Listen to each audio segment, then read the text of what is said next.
And if I would not, or if I wouldn't think it would throw my neck completely off my shoulder, I'd do that. I'd dream a genie thing and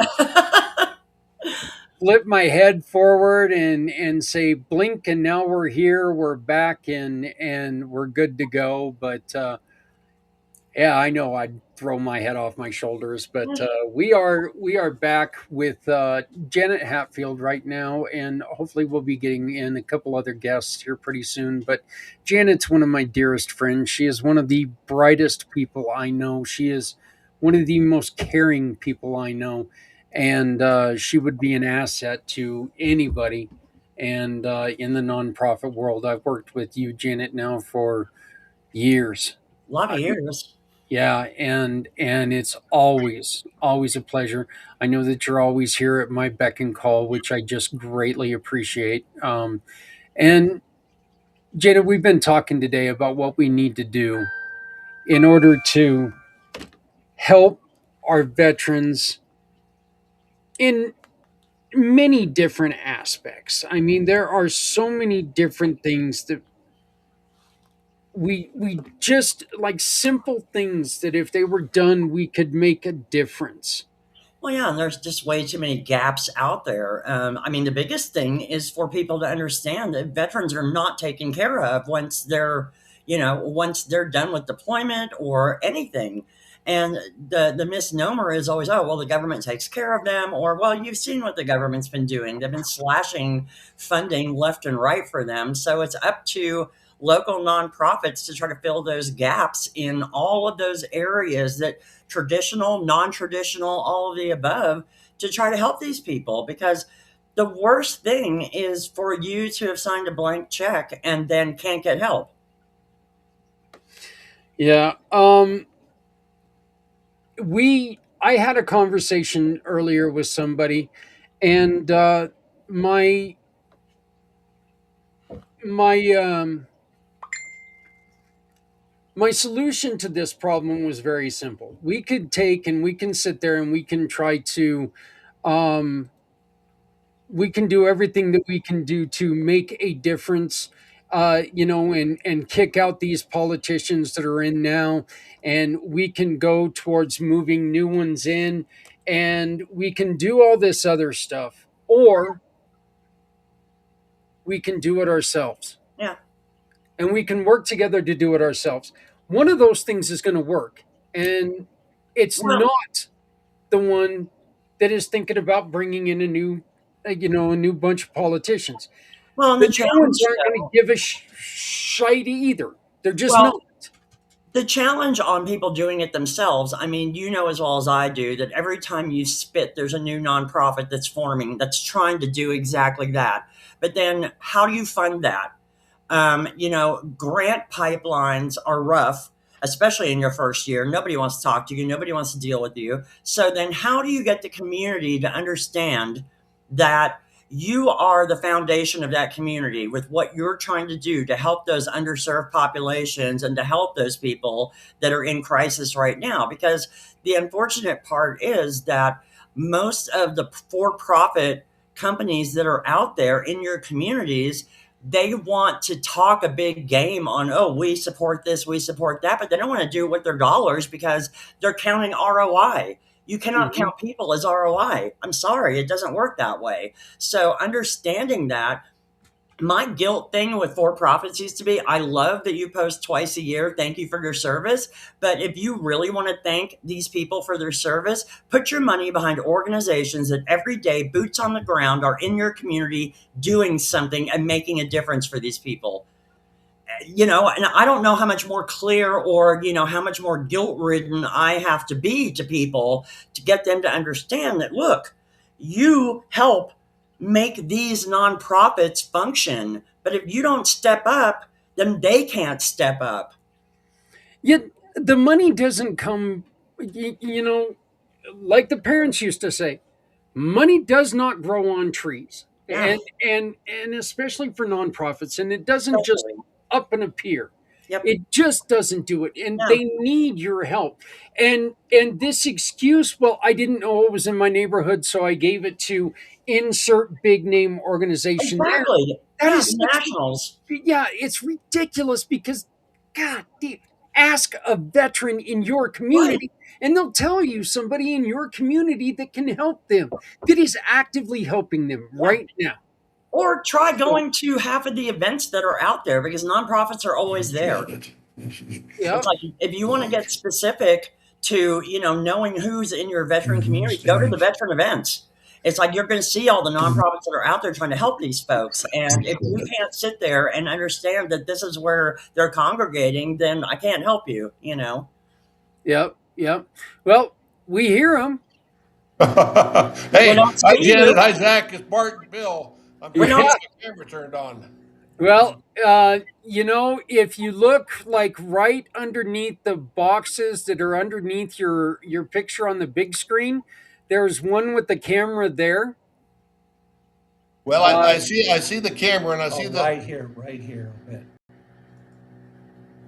yeah. I So see the red line through the camera, but it's not activating for me. yeah, try the one up top and see if that works.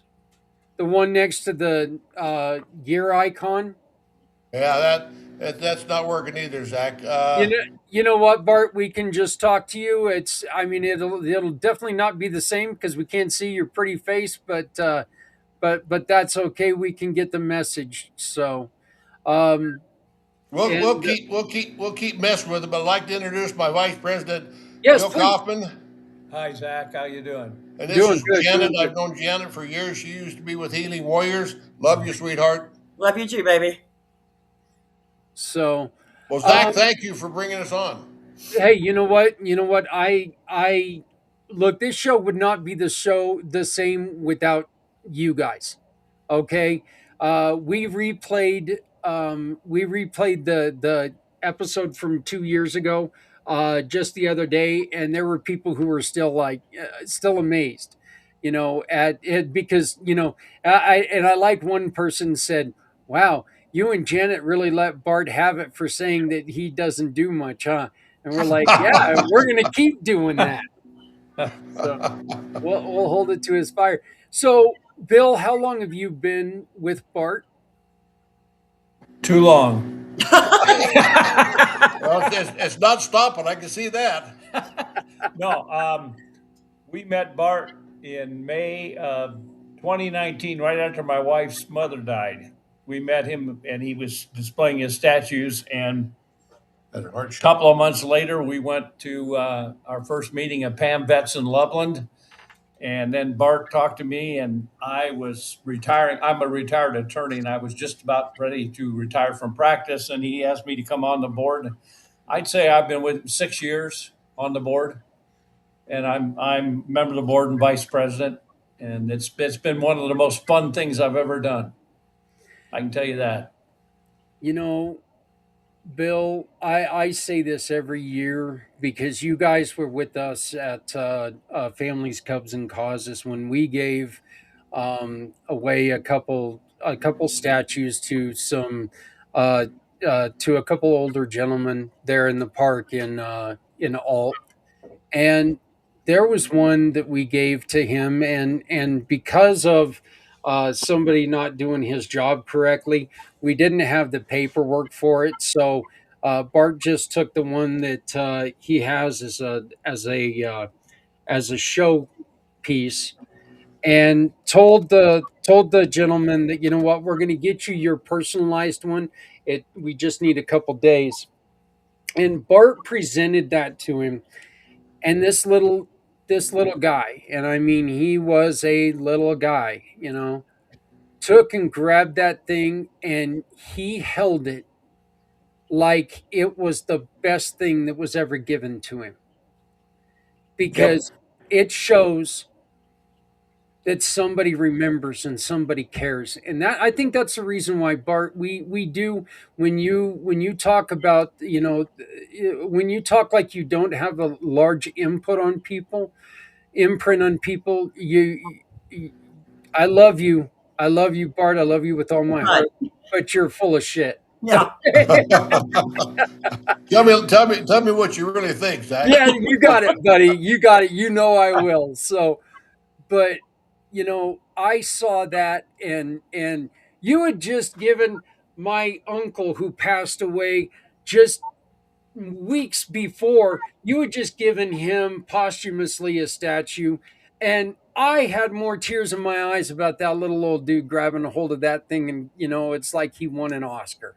So, and just to let everybody know, and I'm going to go on ahead and switch the camera scene here a little bit and come up here. This is an example of one of the statues. This is one Bart did for my uncle who passed Right. away, right before uh, Mission for Healthy Heroes last year. Okay. He passed away 3 weeks before this event happened last year. This is one of my favorite people in the world. Okay. And Bart gave me this. And when we put Uncle Barry to rest, he's going to be buried with this. His ashes will be buried with this. I will put this with him because I asked Bart to do this for him. But these are some things that, my dad's got one on his mantle. We've got this one from my Uncle Barry, and they mean a lot to not just not just the people not just the people who receive them, but their families. Mhm. I mean, Janet, you've been around when Bart gives these things away. What are some of the things that you see? Well, again, like I said, it's a recognition finally, because a lot of these people didn't get that, or what they got wasn't, what they were planning on getting. Let's put it that way. Yeah. But yeah, it's a recognition. It's showing that people understand. They know the work that you have and what you gave up to do what you did. And this is like a small token, to let them know that. But yes, like you said, I mean, it's like, trying to pry it out of their cold, dead hands, trying to get it away from them once you give it to them, because of how much it does mean to them that somebody actually cares and that they've made a difference. It is. Uh, um, it is. I was just trying that, Bart, to see if that would work for you. But Bart, can you go quickly into what is the background, and why did you start Veterans Honoring Veterans? Absolutely. Thanks, Zach. My wife and I think it was about 2015, we was at a Navy ship reunion. I go to my ship reunion every year, and when my wife was still with me, she went with me, and we was at the banquet on that Saturday night of that particular reunion. And this is the first time I saw this fellow sailor uh, get up in full dress uniform, and he was a commissioned officer. He looked sharp as hell, and he got up there and made a few notable things, and then he called up another sailor. And when he did, he held up the bronze statue, or not bronze, bronze color statue of a sailor, and presented it to this other sailor who was on the same ship that we were. So I saw this. He did it with a couple of them, and so after the banquet was over and we was all just gathered around talking, I found him and his wife, and I introduced myself and just asked him a question. What are you doing? This is pretty doggone cool. So he said, "This is something I do in my home state, and then it's kind of fun." And I said, "Well, is this a franchise?" Or I said, "Do you have to buy into it?" He said, "No." He says, "You go home and get yourself a nonprofit and start it." So I came back and I got a list of a half a dozen veterans and a civilian, and I showed him the statue that I went ahead and bought one from this company that he bought it from because I didn't have one to show him. So I showed him the one I bought, and I said, "This is what he's doing."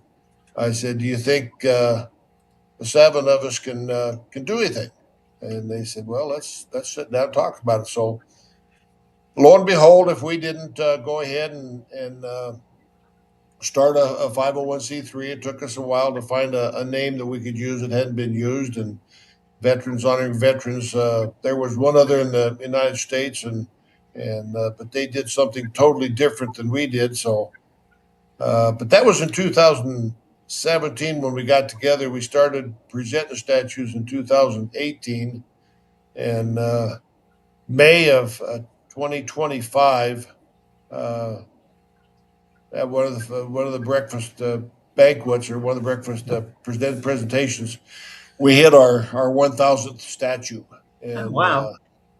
that Yeah, was thank exactly. you. That was pretty impressive, and it turned out that 1,000th statue happened to be a Navy guy, and most of the people up on the in the front are all Navy people. Bill here, he's a poor Air Force guy. He sat out there and listened to us scream Navy every time a sailor is introduced, and everybody else says, "God, you sailors are all obnoxious." But it's fun bantering back and forth, and remind me what happened 2 Saturdays ago before if I forget. But so that's what we did is we got this started, and we. We had it all set up to where we was buying the statues from the same company as my fellow sailor from my ship did. So we was buying them out of a shop in Arkansas, and I made contact with one of our veterans here in northern Colorado that has a pewter business, and I asked him if he could do it. He said, "No, Bart." He says my statues would be way too expensive for you to try to move like you're doing now. And I said, "All right." So about a year later, we was at a hockey game out there at the Bud Center, and he walked by and he says, "Geez, Bart," he says, "I'm looking at these again." He says, "I'd like to take a look at this, the possibility of doing something." I said, "All right." So I gave him all five statues, one piece, and he took them back to his shop and he cannibalized them, and he looked every inch and every half inch and every quarter inch to see if there was any trademarks or any patent pendings. Did his due diligence and contacted everybody they could contact, because one thing he didn't want to do, Yeah. he didn't want to start doing something and then get a cease and desist order because he was plagiarizing somebody else's work. So uh, these statues were created in another country, and there's no violations. And while you're there on that bottom one, yeah, that's a female statue that he actually did design that we now have offered to our female veterans, and they're all the same looking statue, just like the soldier that we have, and the sailor we have, and we have the marine. They're all the same. There's You, you, nothing you different. didn't you didn't mention the airmen. Air Force airmen, yes. Uh, yeah, I just love this. You can always I tell don't I when don't dare you slip up on anything because I got too many ears. And you, oh, so you we at first when we first started, all we had was the eagle, which was a very very favorable statue. I mean, the ladies just loved it. As a matter of fact, some of the guys saying, "How can?" And I now take this for as a joke. Don't because all the politics going around. He said, "How can we guys get that? It's just change your sex." Well, that went over pretty good then, but we don't say it anymore yeah. because all the pronouns is going around. So Yeah. we keep that out of it. But anyway, Yeah. Yeah. that's enough about that. But like I said, like Bill introduced himself as he's a former attorney, and we brought him because he kept his hands in his own pockets, and that was okay. And he's also a retired 7 year state representative for the state of Colorado. So I am so proud to have him on my board of directors, and as a volunteer. Uh, I have started changing it up. I usually take the microphone for every presentation, but we're trying to take some of the responsibility away from me and turn it over to the rest of the team and see if they can't do it. So I'm starting to show some of the veterans that I got on my staff that, hey, this is how we call the veteran. This is how we get the information. This is how we schedule. And then Bill, the last two, every time I've been gone on a vacation or I went to a reunion, Bill took over the responsibility of being able to uh, announce the representative. Well, 2 weeks ago, I was sitting out there just being a volunteer this time, and he calls the last veteran who happened to be a sailor, who happened to be a commissioned officer sailor, called his name, read his bio, called his name, read his bio, no sailor. So as we do all the time, uh, we reported him as AWOL, absent without leave. Okay, so that's what happens when a military person does not show up. They are in report. The police are going after that, and then old good old Bill said, "What'd you say, Bill?" I said, this is how things go with the Navy. And he had three sailors standing around and just beat him to a pulp Oh, right there. oh, they gave Ouch. me some grief. I can tell you that. We try to have fun with it, and it's I can tell you I handed the statues out once, maybe a couple years ago, and this one guy he started crying, Mhm. Yeah. and he said he's a Vietnam veteran, and he said this is the first time anybody's ever given me credit for what I did, Exactly. and that's I mean that I never went to Vietnam, but that was the war I was when I was in, and this guy had just he started crying. He nobody had ever and recognized him for what he had done.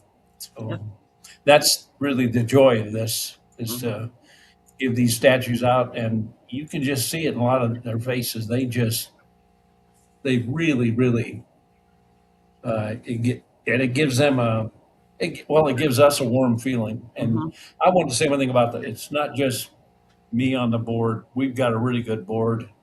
We've got what 10 people on the board, and we've got everybody pitches in and tries to help, and we're getting pretty well known over here in the Larimer County area for Yeah. doing this, um, and it's and we're basically northern Colorado is what we try to cover. But Right. we've sent.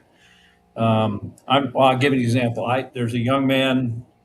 I'm going to give Bart his biography this tonight. I helped him get in the Air Force Academy when I was in the State House, and it looked he is about to be trained. He's an F-35 pilot, and he's a full bird colonel now, and it looks like he's going to get a star this spring, and he's going to be a base commander in Japan sometime Wow. in like May.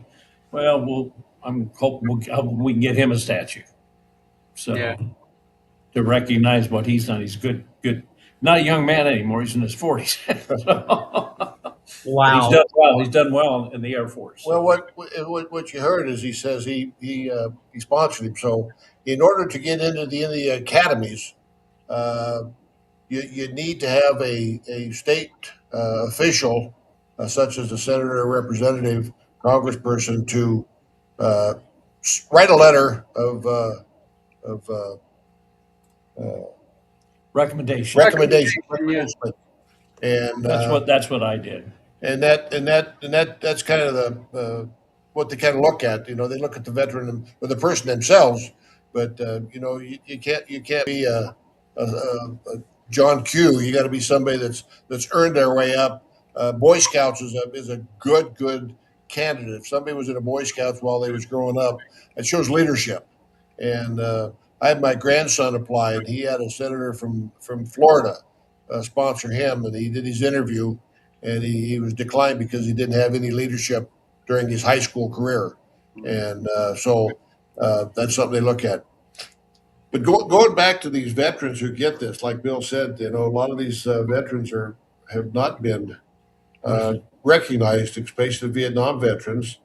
And I'm gonna put a plug in and say something kind of uh, derogatory about a phrase that we all are using and hearing. I am not, and that's the term era. Uh, Yeah. Vietnam era. Now, I'm going to take everybody back as far as you can go. When the World War II veterans came back from France, and the ones that did not go to France were all World War One veterans. Okay, you never said, well, yeah, I was in during the World War One era. Well, same thing happened when the World War II veterans came home from Japan and Germany. There was no era.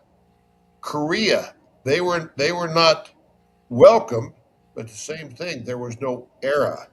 Everybody that was in during the time of those conflicts was a veteran of that war. Mhm. Now Vietnam veterans come home. All of a sudden, somebody coined the phrase "era," and I allowed that to go on for a long, long time, and I got sick and tired of it because let's go on. Let's go on to the Gulf War. All these veterans are coming home from Desert Storm, Operation Iraqi Freedom, since the 80s. They're no era. Okay, so it happened before Vietnam, after Vietnam, no era, but only Vietnam. So think of this as a young 17 or 18-year-old person who's being inducted into the military. They raise their right hand, they're given an oath, they swear to uphold all that stuff, and now they go off to basic training or they go off to the academies, and now they're full-fledged soldiers, sailors, airmen, or whatever they may be. Now, some of those soldiers and airmen and Marines and all those people, sometimes they stay in the States or they get transferred to Germany or they go to Italy or they're on the East Coast, whatever the case may be. Any one of those soldiers and sailors or airmen has got that same opportunity, the ones that are over there, to get called up. Yeah. I've heard so many stories from veterans that said, our unit was on the tarmac. We was in the airplane. We was headed, getting ready to deploy.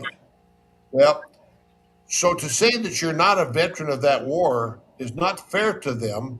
So I'm trying, and I got a long road. I'll never do it by myself. But the more I bitch about it, the more I complain about it to everybody, there's a great possibility that that era might not be used as much as it was because our veterans are being disgraced. Our Vietnam veterans are being disgraced because they're afraid to use the word Vietnam when they was in the military, and that's not fair to them. So, all right, I'm off my soapbox.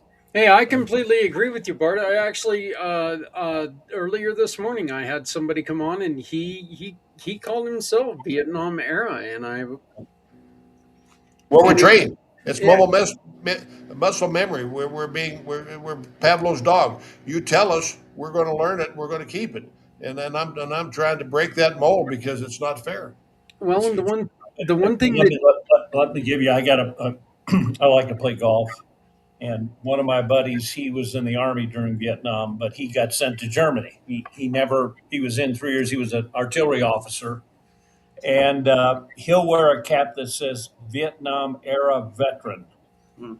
because he feels like he shouldn't say Vietnam veteran because he never was there. yeah. Um, that's. But I agree with Bart. I mean, my dad was in the front lines in Europe in World War II, and he was a forward observer for the field artillery. I've got a statue for my dad here at home. Posthumously, Zach, Yeah, same thing. Yep. and We like to do that. and right above the statue is I've got framed my dad's Bronze Star and the citation and a picture of my dad in uniform. And it means that those two things together mean a lot to me. And but my dad, it wasn't World War II era; he was a World War II veteran. Period. That's. I Yep. never heard. I agree with you. I never heard the term World War II era. Right. And Same with my dad. He was World War II in Korea. So, he fought Now, in both wars. yeah. Yeah. Well, I tell you, my dad's division was at Marseille, France, being ready for the invasion to be shipped to the Pacific when Truman dropped the bombs. And my dad was a lifelong Republican, but he voted for Truman in 48. And he said the reason he did, he said, he got me home to your mother. Yeah. And my dad didn't want to fight. He didn't, just, he wanted to get home. Yeah. Yeah. My dad actually ran the first radio broadcast and leaflet society. Wow. All the Well, psyop stuff. Yeah, I have Janet, it. Janet, thank you for your father's service. Yeah. Thank you. That's also what I do when I meet someone and they say thank me for my service. My dad, my uncle, my brother, uh, alive, passed away. Doesn't make any difference. I always say, please, yeah, thank you and thank them for their service because it took every one of us. And Yeah, keep that in exactly. mind. Keep that in mind. The people who are stateside, the people in Germany, the Yep. people in France, they're all doing something for the cause. Yep. Exactly yeah, right. Our yeah, families who yeah. I was going to Oh, say, Bart. That's one of the things that I do. I thank I thank the wives because the yeah. wives You know, the The wives took on sacrifices a that the family completely make. different role. Exactly. Yeah, the sacrifices a family makes are things that no one takes into consideration. Well, I want to do a little plug for Veterans Honored Veterans because there are there are now, count them, 5 breakfast clubs that are trying to coin the phrase PAMVET, which stands for Proud American Veterans. We have 2 of them in the metropolitan area that are in a Golden Corral. Okay, so now we have three Golden Corral restaurants that are trying to continue with the Proud American Veteran. Uh, the Breakfast Club that's in Loveland and Fort Collins. The owner just bought a restaurant in Greeley, so there's a breakfast club in Greeley that's called Pamvet. So I am trying to get our funds a little higher so we can maybe start sending some of the staff from our Loveland Veterans Honored Veterans to these other restaurants and start spreading these statues around to more and more veterans. But it's going to take a lot more cash than we've got. It's going to take our staff a lot more time because you're going to be traveling. So I want everybody to know that they can go on veteranshonoringveterans.org, and I'm sure Zach will share that for me Yes, I will. Yes, I will. and put it on his site because it's so important that we continue to get these statues in these veterans' hands. Uh, my biggest concern is our statues with our maker. Oh, by the way, the maker is the guy that's creating these now is a Vietnam veteran, a Loveland resident, Colorado resident, United States resident. So these are 100% made in America, all the way down to Loveland, Colorado, by a Vietnam veteran. But he's not a young. Well, you know him, Janet. He's Gary, Gary Ray, yeah, Gary Ricker. love So my Gary. yeah, so it's if we got donation button on there, so anybody that wants to uh, jump in there and do a donation, we have a tax number. We'll send you a tax letter that will allow you to write it off on your taxes for a charity. So please, anybody that might be watching this, feel free to go in there and spend some of your hard-earned money on a statue for a veteran. And you and Well, I need to connect and let me see what I can do to help too. Janet, yeah, we've been talking about getting together for coffee. We just got to make a date, We got to sweetheart. do it. Yeah. well, Bart and Bill, I brought on a wonderful, wonderful friend of mine and somebody who runs a website that I would really like to connect you guys, and I will do that via email. But this is Santa Papa John. He is a really good friend of mine. He and I do a lot of things together. But Santa, can you please tell them a little bit about Warriors Beacon of Hope? Because I think that these guys belong on that website. Well, how's my microphone sounding? Hey, you know what? You don't sound like a damn robot. So Well, you're that's good. all good. Awesome.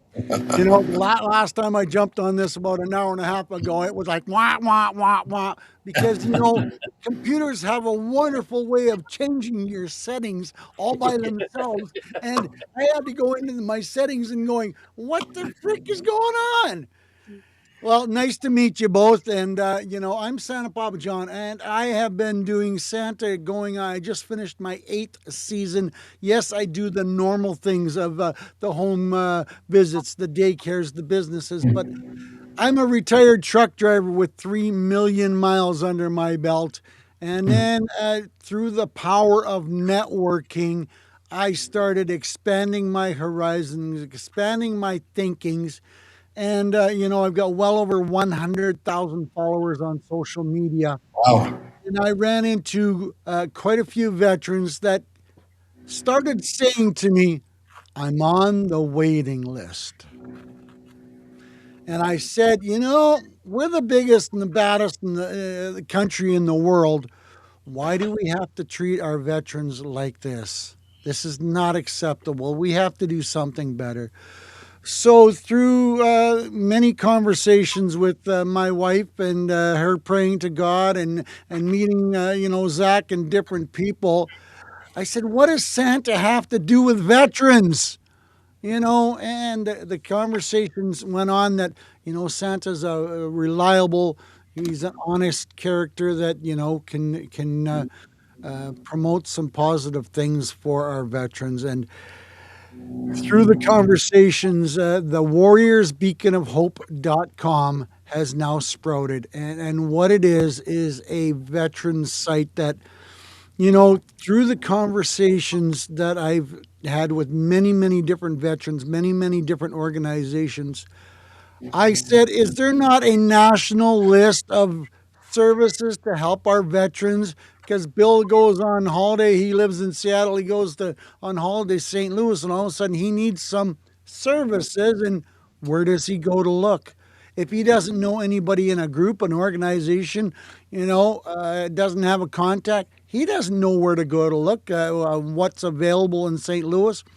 And I started digging deep and I started asking questions. And I said, this is absolutely dumb. To put it plain and simple, this is absolutely dumb in the fact that why is there not these resources available to these veterans, to these service people, to anybody that is looking for alternative choices for services other than what the VA and their closed mind thinking can do. Now, I'm not saying the VA does a bad job. They do a wonderful job and they help a lot of people, but sometimes you're on the waiting list. And, for me, it was a young man that was 24 years old, done 4 tours, signed up for his fifth tour. He couldn't tell mom and dad that he loved them anymore. He had seen so many things overseas that it had affected his brain cells. And where have we seen that before? Where have we talked to people like this before? And I said to him, I said, when was the last time you went and seen a psych? And he says, I'm on the waiting list and it's going to be 5 or 6 months and I'm going to be deployed in 4. I said, this is not acceptable. We have to do better. We have to do bigger, brighter, better things for our veterans. So I was able to introduce them to a few people, but that's how this mission started out for me. And what it is I'm compiling a list, a nationwide list. It's growing slowly. I'm having some issues, getting people to convince, but you know what? It's growing steadily. But it's not just services. There's meetings. Because Janet, when you go searching, I'm in Philadelphia. I want to find a veterans meeting for somebody in Philadelphia. There's no listing there. You got to be a member of the club, the organization, the group to find out who, when, where, and how they're having meetings and where they are. Right. And why is it all a secret? That's what kills me. It's like, I'm starting to compile some of these lists of meetings because of that exact reason. This is reaching out, this is helping, this is supporting a wonderful community that is reaching out saying, we need some help. We're looking for some guidance. We're looking for some answers. And then the funny thing is scholarships. I was talking to a lady and her husband's a retired veteran and her son was college age and he was getting ready to go to college. What scholarships are available to veterans? She couldn't find any. 2 months after her son was already in school, she ended up talking to some guy and he goes, oh, you want the list? And she goes, what list are you talking about? Well, here he sent her a list of about 100 scholarships set up specifically for children of veterans. Again, why, like your comment, Janet, why is it a big secret? yeah. So Well, because I now, think part of what happens is that nonprofits end up thinking that they're in competition with all the other nonprofits. And that's Yeah. why no one wants to give out the information because they're afraid that they're going to get cannibalized by somebody else. yeah, Instead of saying, look, we all need to work together because we all have the same common cause to help. So, hello, Oh, yeah, yeah, yep. you also got to remember there's been some bad nonprofits Sure. that Yeah. took the money Oh, those from the never good exist. people Come and on. and put it into their pocket. So, Mhm. uh, and they're very, very, very, very big one too. A Yeah, very and they're still powerful. around. They're still around. You know. Yeah. Well, Zach will know exactly where I'm going with this statement. In that last meeting that we were on, that we were a bunch of great people, a bunch of family members that support each other. That was one of the big parts of the conversation. We all know who the top five organizations that fundraise that quote, quote, support and help people, but we don't know who the bottom 5,000 are that Right. are all screaming, that are all willing to help, that are willing to step their foot out, whatever it takes, that are willing to give a hand and a leg and a feet and their ear. More importantly, they're willing to sit there and listen to veterans when they need some support. And Organizations like Veterans Honoring Veterans. And I mean, John, I think of it this way, and I think one of the reasons why I really wanted to connect you with Bart and Bill here and introduce you to the wonderful Janet is quite simply this. You've got a thing working where you're talking about putting events on Warrior website. Could you imagine if every veteran that came to visit Northern Colorado knew about the Pam Vet breakfasts? They're already packed. They're yeah, already packed. They've already got more people than seats. yeah. But could you imagine how much more celebration there could be if if everyone who served and everyone who supported our veterans saw that there was something twice a month at these restaurants that we could go to and we could stand beside these heroes. Could you imagine how much power that would have? And potentially, Bart, that could be a potential to really start the fundraising and get it working in the right way. But more importantly than the celebration, Zach, is how powerful would the communicate, how powerful would the talk, would the conversation be that there would be some place that they could go to talk openly. What a concept that would be Yeah. to fellow veterans, to people that support them, that are honoring them, that are helping them. What a conversation to be a fly on the wall to listen to some of those conversations. That would be absolutely breathtaking. Yep. Yep. So, um, Bart, and Bill, I want to thank you guys so very much for jumping on here. You bet. And I also want to say, how damning it was for the show not to see Bart in his beauty. I know. It it I think it might be, and I've heard some tough stories today, guys. All right, but not seeing Bart's beautiful face, that might be the thing that like, yeah, yeah, broke my heart the most today. So, Yeah. but Well, Zach, that makes me feel good, really does. But I really today I wanted to share my vice president because uh, Bill is a great asset to me. He takes care of any problems I have, any legal things which never comes up, but takes care of our nonprofit stuff like that. So uh, And where are you located, Bart? they're we are right. we are in Loveland. Yep, they're right next to us in Colorado. They are. Excellent. Yeah, This And is what they're. Bill. about you, Janet? I I'm didn't in get a chance. Windsor. I didn't get a chance to say this, but I've only had to bail Bart out twice. Oh man. They were bar And fights, hey, weren't they? and I got out on a PR bond, so we didn't have to spend any money. That's important to say because I got to make sure everybody we're up and up on our money. Yeah, Everything, we are. everything, go, Oh, everything yes, goes. absolutely. Because for every person that you say, I'm honest and truthful, there's 50 that are saying, what are you hiding? Yeah, Yeah. yeah. Well, that's nothing. Everyone that serves and works on our program does it for free. Yep. Nobody gets paid a penny. But Yep. I do put on their salary when they do a good job. I add a zero. to the end of their zero. Awesome. That's great. That's great. You know, I've given Bill at least 3 pay raises in the last 6 months. awesome. I love it. Hey, No, Bart, it's two times zero. this one will blow you away, Bart. When I started asking serious questions about the list that I'm building, and I started communicating, and I started getting into some really good conversation with different people, someone finally said to me, "Oh, wait, there is a list." I says, "There's a national list?" "Yes." I says, "How come nobody knows about it?"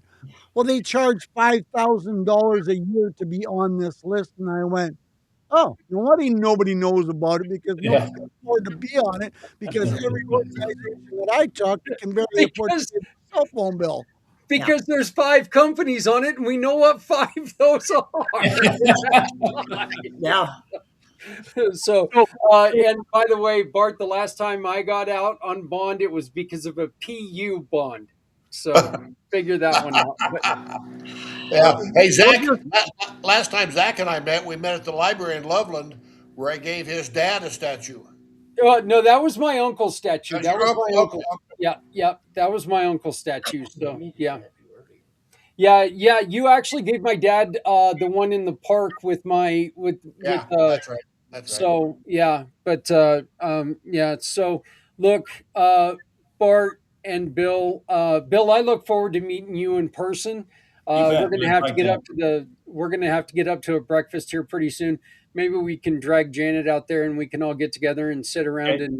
and talk like humans instead of Uh-oh. talk like people on a telephone or on a computer screen. Well, I gotta figure out the camera thing and figure out why it didn't work. So I got to talk to my geek squad and say, hey, why? Because before we got on, before we actually hooked up, you told me to go to Facebook. We were on the camera. I mean, Yeah. the camera's working. So, but I just don't know why Facebook won't let it on. And the other one, when I went to your link in the email, that's where we started it twice. It was working And fine. we So and we were on. Yeah, I don't know this. IT. Well, We it tries to force you to download Chrome, which I think might be part of the issue. So I don't know what browser Bart's on, but I bet you it's not Chrome. Well, it tries to make you do it, but it usually doesn't require it. Yeah, this time it Usually. wouldn't give you an out. And luckily I Oh, already had Chrome, so I just went ahead and put oh, the link in Chrome, but it didn't let you back out of it. It wasn't like no, not now or anything else. So I feel like that well, might be part of it. we Um, actually started talking about it last night, and I think that we're going to move on to a different streaming thing because this one has just been problematic. We can't use StreamYard anymore; they're just too ridiculously priced. But Well, so we're thinking about doing something else. But I always refer back to the IO problem. I IO is idiot operator. yeah, well, yeah, yeah, yeah. I I can't I can't get it to work. It's my fault. yeah. My producer is that other guy that looks a lot like me, but stoned all the time. So, yeah, uh-huh. yeah, Well, I think our half an hour is up. I don't want to run into somebody else's time, but I tell you what, even without you getting to see us, we've had an awesome time. And Yeah. Janet, I really want to. As soon as I get off here, I'll probably text you and say, hey, let's look at some time next week maybe and see if we can't meet. And Definitely. Zach, when you guys get a chance to come over for breakfast, we're still knocking between 150, 170 every Saturday. We've been over 230, 240 a couple times, and Wow. uh, our other little place, the one in Greeley, knocking down 25 to 50. Uh, we just got one in Longmont starting. Thornton is starting, and we've got one in Boulderman starting. So, if the more we spread the word about being able to do breakfast for veterans, and then veterans can always bring their spouse. I say, Right. bring your husband and wife, or husband and boyfriend, but don't bring them at the same time. yeah. Darn, There that you went my go. plan. Well, Janet, Well, it's there's been a pleasure exceptions for meeting you. all three of So, you. And You I'm bet. sure Zach will forward my information, and I yep. look Yes. forward to having a conversation and how I can support your groups. So, Okay. well, Bart, Bill, thank you so very much. Janet, sweetheart, I love Thank you. you. I thank you for everything. And I greatly appreciate you guys. Bart, you know you're one of my very best friends, and this show just seriously is never the same without you. And I don't think you've been on all 4 years, so and I don't want you to miss a show. So Uh, you know, I like it. I like having this opportunity to visit with you, meet other people, and get out there in the world and say, here we are. well, I'm always going to support you, and I'm so proud that you always support me. So thank And congratulations on this Veterans Nonprofit Development Professional. Got to learn more about that. Yeah. That would be just what I do because I'm currently looking, but we'll talk about that. All right, all right. Yeah, yeah, maybe not for long. Just saying, just saying. I So, know. all right, I love you guys. Thank you so very much. Hopefully, we get to see you. We get all get together here real soon. So, Janet Hatfield and Bart and Bill, thank you all so very much. You guys are dear friends, and I love you all. Nice to meet you, Papa John. Thanks, buddy. Nice meeting you guys. You take care and look forward to having a conversation. All All right. right. So, well, we have 10 minutes before. Oh wow, we've got 6 minutes, John, Yeah, until I see that. this guy goes out there for a couple hours and probably closes these things Uh huh. and hope to God he wakes up in 2 hours. Oh, wow. There you go. So yeah, First of because all, set the alarm clock. Second of all, tell the wife what time you need to be woken up by because you're not going to hear the alarm clock because you're going to be so sound asleep that you're going to do what I've done many times and just go reach over and go clunk and just don't even wake up and just keep going on with the Z's. you know what's funny actually about that, John, is that I say that, but I'm going to go out there, I'm going to lay down, and I'm going to sit there and go, I wonder what's going on the show, and I'm going to turn on the show, and I'm going to sit there and watch it for the 2 hours, and then I'm going to get back in here with 3 hours to go and go, I could have slept. Uh, So, it happens every year, yep. Yep. every No year. kidding. So, but Papa John, I really want to thank you, and one of the reasons why I really wanted to bring you on right then and there is because I wanted you to meet that group of people. Yeah. I have worked closely with them for years now, and it Janet was let go from an organization, and it just broke my heart when that happened because they, look, smart people think they're smarter than they are Oh, sometimes, we've all heard the stories. and it just she would be I'm telling you right now, if I had a pot to piss in, that lady would be working for this company, and I would let her run it because she is just so smart, she is so brilliant, and that other company, they're feeling it now. They're Yeah. feeling it now. Yeah. You can't let go of Hey, good I people. heard you We had a good know that. We're seeing it everywhere. I heard you had a good conversation with Peter the other day. Yeah. Yeah. And he's got some pretty amazing ideas, and this new technology is really lighting up the screen, and we'll see where it's going. We're just working on a big, I'm going to be doing a big advertising campaign for him here. And he's just blown away on what I've come up with for a script for it. And I've done a couple versions now, and there's been a couple little glitches in it that we're going to fine tune. But he turned around and told me this morning, he says, he says, once we fine tune this a little bit more, he says, I'm going to be sending this to 160,000 nonprofits just in the UK. How many is there in the United States? I'm going, millions. Yeah. So, I mean, it's for nonprofits, this is a pretty big opportunity to venture into something new and exciting that especially the younger people are going to understand and fully take advantage of. And for nonprofits, it could be a big way to raise some pretty steady money. Yeah. Hey, Jeremy, if you're there, please pop on. I want to introduce you to Papa John. He's got an amazing program that he's doing, and I'd love for you to come on. Papa, do me a favor. This is a really good friend of mine. This is Jeremy York. He's the founder of Things Network, the paranormal group. But Papa John, tell us all real quick about what you're doing with people with autism and people with dementia. Absolutely. Jeremy, what is nice to meet you. My name is Santa Papa John. I'm from Minnesota. And what does Santa do after Christmas? Everybody always asks that wonderful question. Well, right above my head, right there. I'm a storyteller. It's becoming such a lost art. But now I read stories every Wednesday night online for free. And I can get you the link, and Zach can get you the link for that. Absolutely. I made a custom family story for Zach and all his grandchildren last year. But now I'm taking it through the power of networking, Jeremy.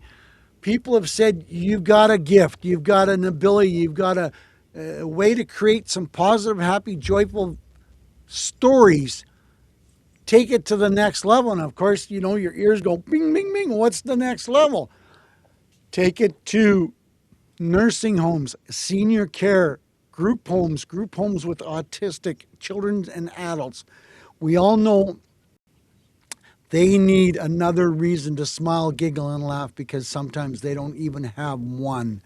So I've created a 1 hour interactive on Zoom way of telling stories, way of answering questions, way of interacting with all these different residents.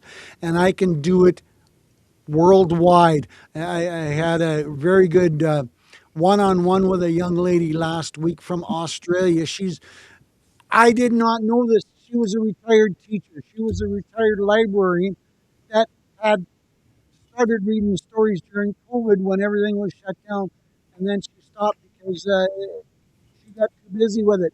And when I told her what I was doing, she was absolutely blown away. So she's now sharing my information all around Australia.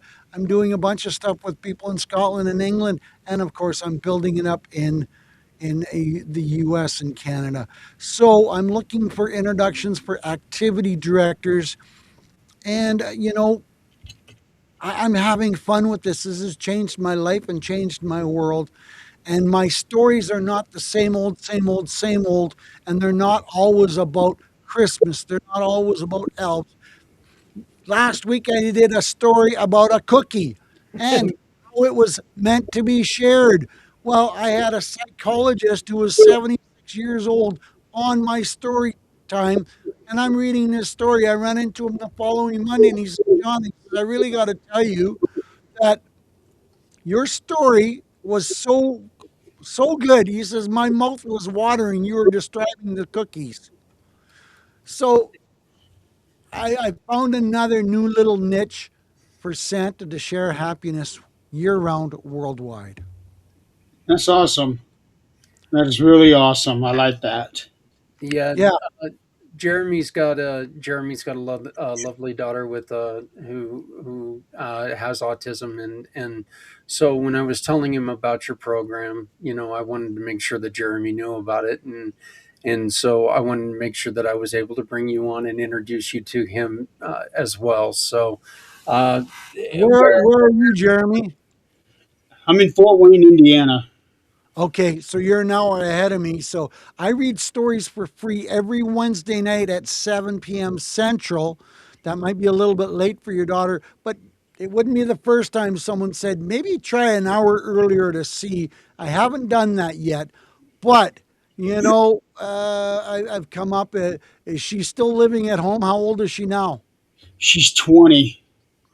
Does she live in a group home setting or does she still live at home? She's not. She's home. Okay. Yeah, she's home. For her, the what she has is a genetic mutation that how basically she wouldn't understand a single word anybody says to her. Oh Uh, boy. to put it simple, yeah. She understands more emotions and tones, Yep. Yep.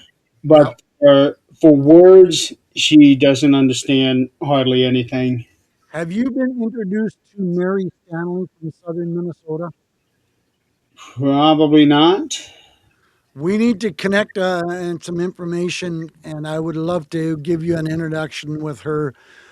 She's got two autistic children, and she was so fed up and frustrated with the lack of communication from the doctors on not giving her the answers. And I know you're going, yep, I've been doing this for 20 years. And she turned around and she started her own foundation, and she now speaks to people all over the country on different ways to interact with autistic children and neurodivergence, and just give them some answers. So it's she's a wealth, and I work with her quite.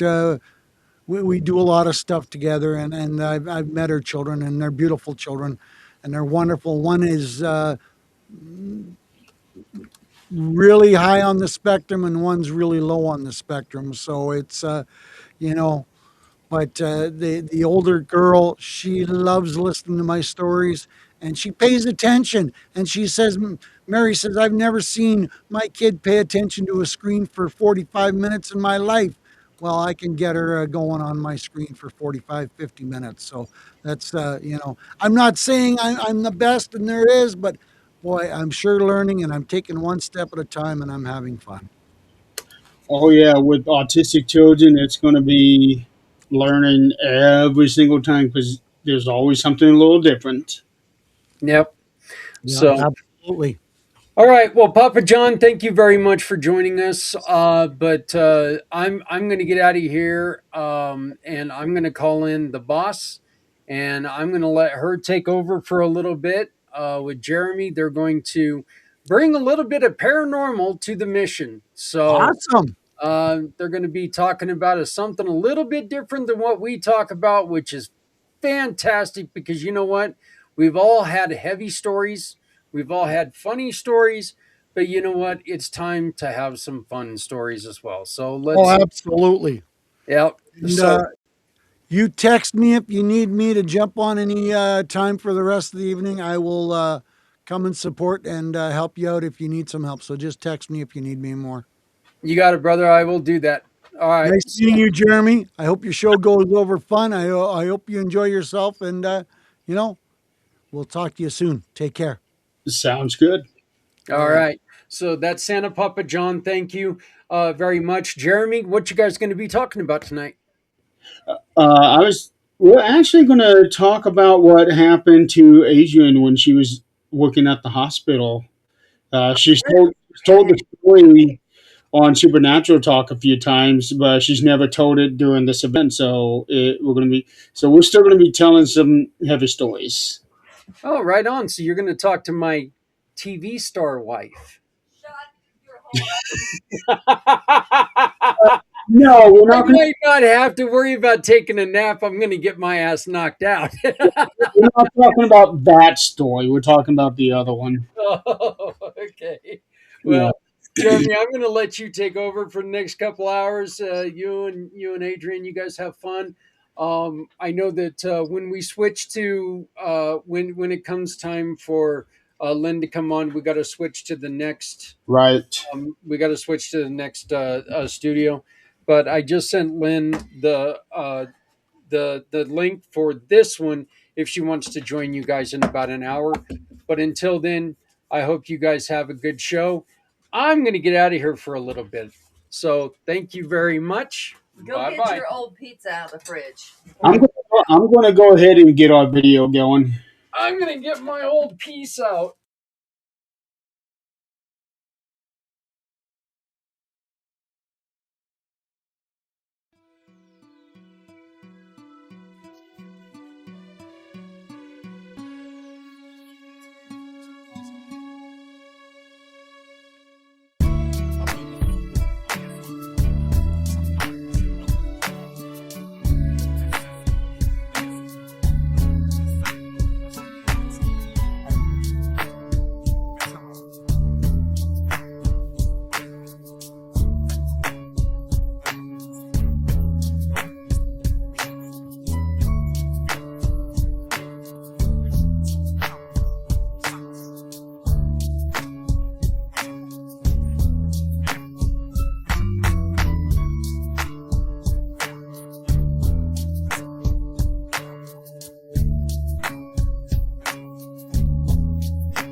Hello, hello, hello. Welcome to it. Almost got you. Almost. Almost got you. Welcome to another edition of Supernatural Talk, where we are participating in the Mission for Healthy Heroes 2026. Um, I believe this is actually the first year that this show is a part of it. I think we were a part of it last year because it was a Thursday, so we just did our segment on it. Were we? I don't remember. I remember you and Jan did a segment. We did, but one year, maybe it wasn't last year because this is a Sunday, but maybe the first year it was a Thursday, and we just did our show as well. Let's see. Last year, no, last year was a Saturday. Yeah, So, but either way, for those who are joining us, get prepared for something a little different, or not so much, because we are going to be telling a story that is still kind of heavy hitting. It's something that Adrian has told a few times on Supernatural Talk, but never actually on the marathon.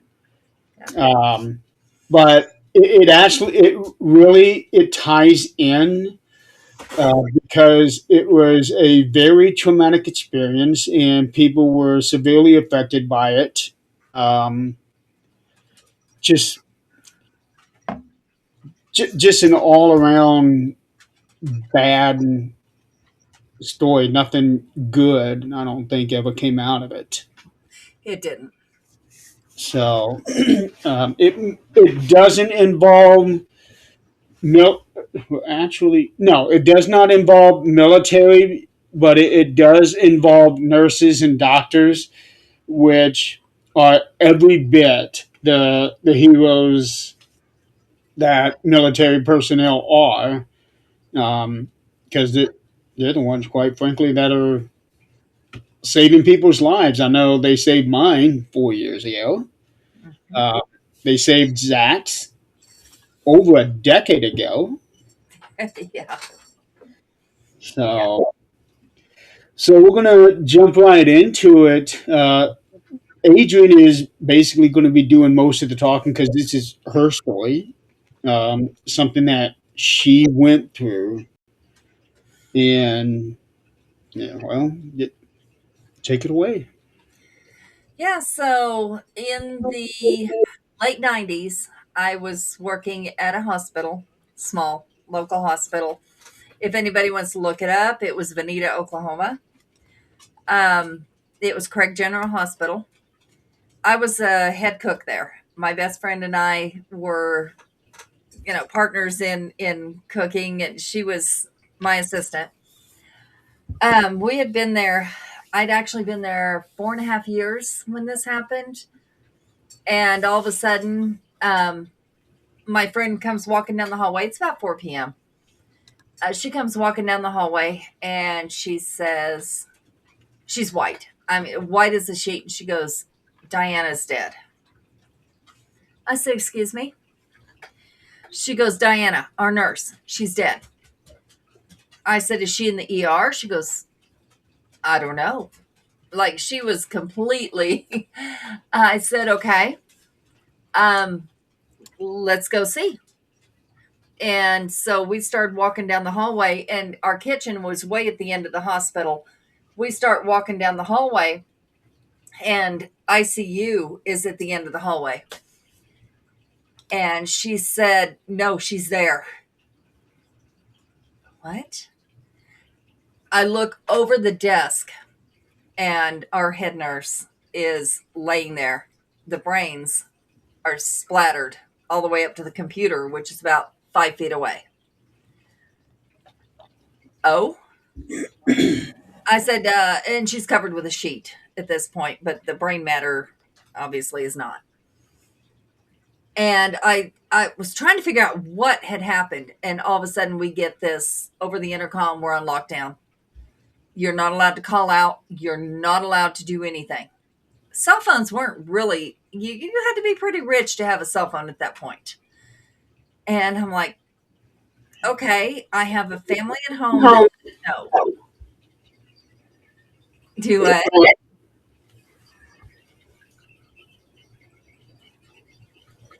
What'd you say, Jerry? I didn't say anything. Why is there an echo? I'm not hearing one. Okay, that's good. Maybe it's just on my end. Um, but Probably. she's like, I don't know what's going on. We go back and we still have to serve our food to our patients, including the ICU patients, which means we have to walk around her. At this point, Oklahoma Bureau of Investigations is in, the city police are in, the sheriffs are in, and the state police are there. We can't leave. At this point, we cannot make calls in or out. We find out, and I don't even remember how we found out, but we find out that there was a man that came in and he was dressed in military fatigues. And he had walked in and she was on the phone to her daughter. Her daughter was making wedding plans and she was talking to her about the wedding plans and was shot while talking to her daughter. So her daughter got to hear this. And so let's back up a little bit. There was 2 girls missing in our town. It was suspected that the sheriff in that town had something to do with it. One of the parents were drug dealers. The other parent I had worked for in my teens at McDonald's. She was the manager there. Those 2 kids were best friends, and they had went to the drug dealer's house to spend the night. They were missing. The house was burned down. No sign of the girls. Now, mind you, this is 30 years later. Still no sign of the girls. We still don't know. We had posters on the back of every semi truck across the country, everything. No girls. Still haven't found them. But this nurse was friends with the mom and was going to go on Unsolved Mysteries and talk about what happened. She was going to talk about the sheriff and his involvement. And she was warned days before that, do not go on there. And she basically, like me, said, F you. I will do what I want. And this is how this is going to go. She got shot. The guy that shot her was a mental patient. His mother had died at that hospital. He blamed that hospital for his mother's death.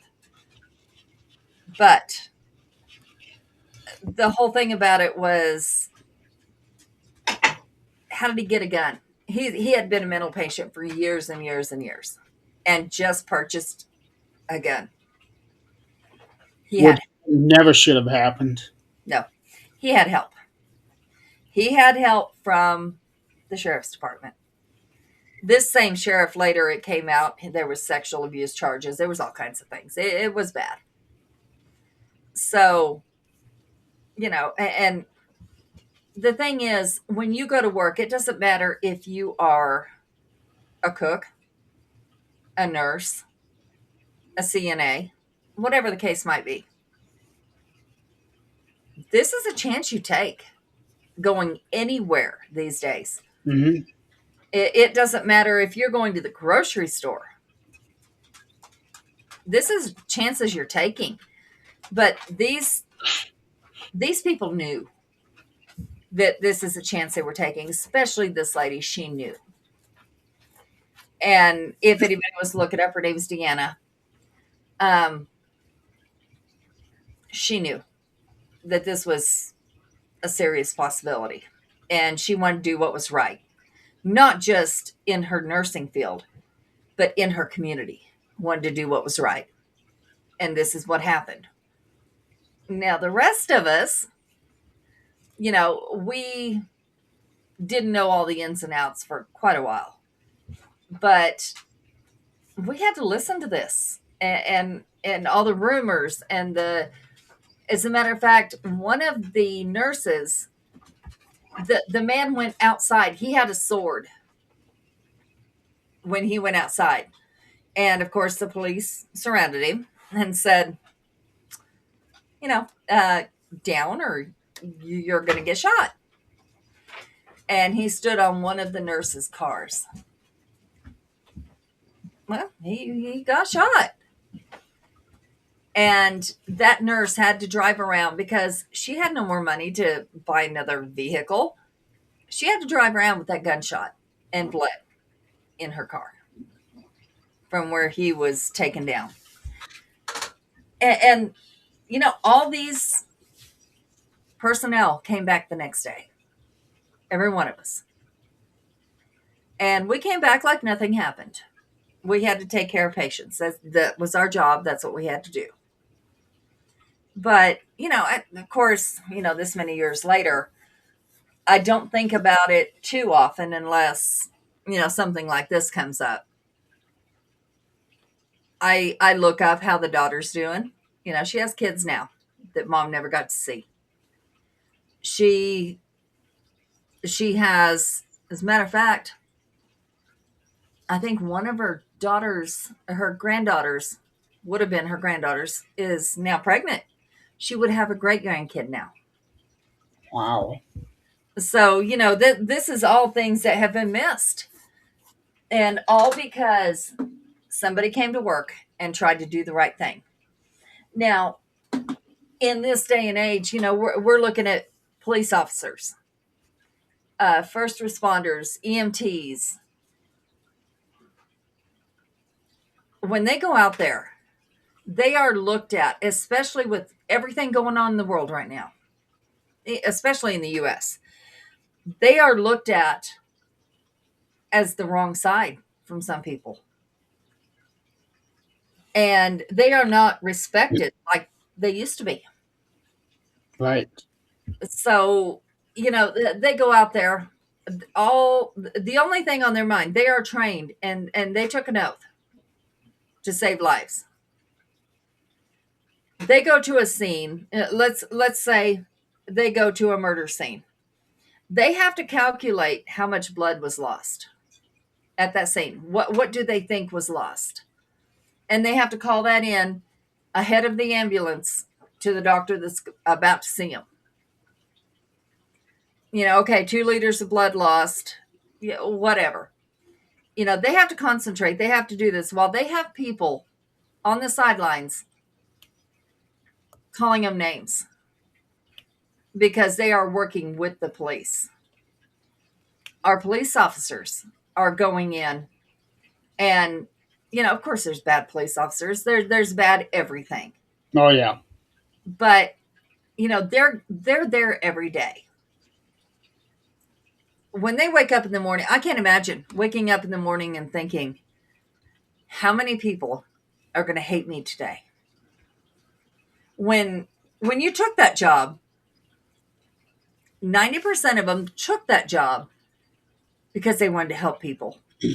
And this is no longer the case. I mean, they're sure they still want to help people, but you wake up thinking, I am one of the most hated professions in this world. And I have to go out there and act accordingly, you know, like, you know, I have to care about people.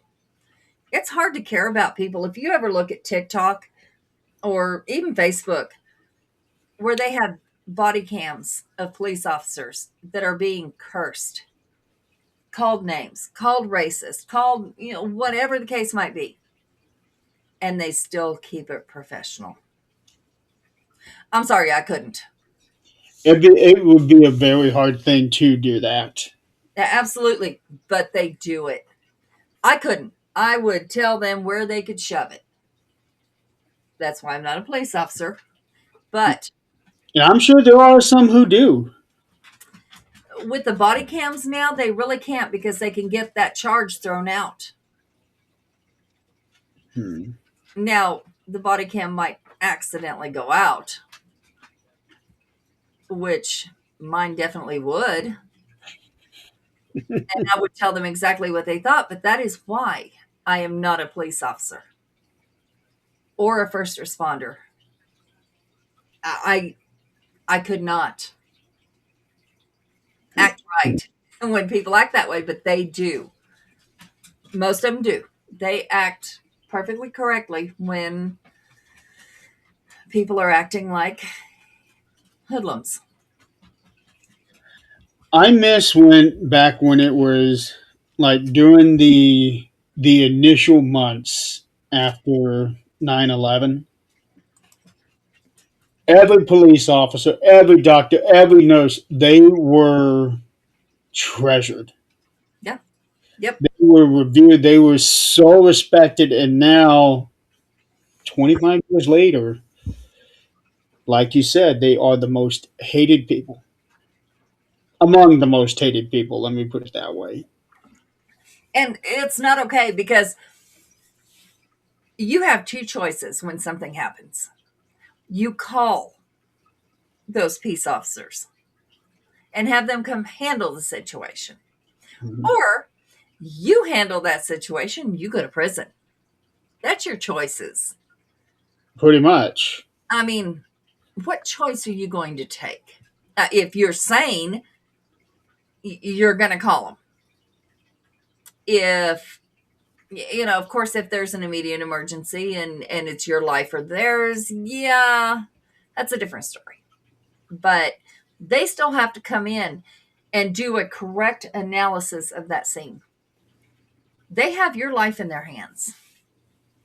They Yeah. have their life in their hands. It's not a job I would like to do. So Yeah, because you never know one day or the other if somebody's going to target you. thanks, Nikki. Yeah, absolutely. Well, let's go there. I was working as a paralegal right after the hospital. I was working as a paralegal. As a matter of fact, I was going to go to law school. The attorney that I was working for was going to put me through law school and give me his firm. Great, fine. When you raise 5 kids, though, that doesn't work out real well. Well, you definitely got the chops for a lawyer. You can argue the hell out. I could, and he recognized that.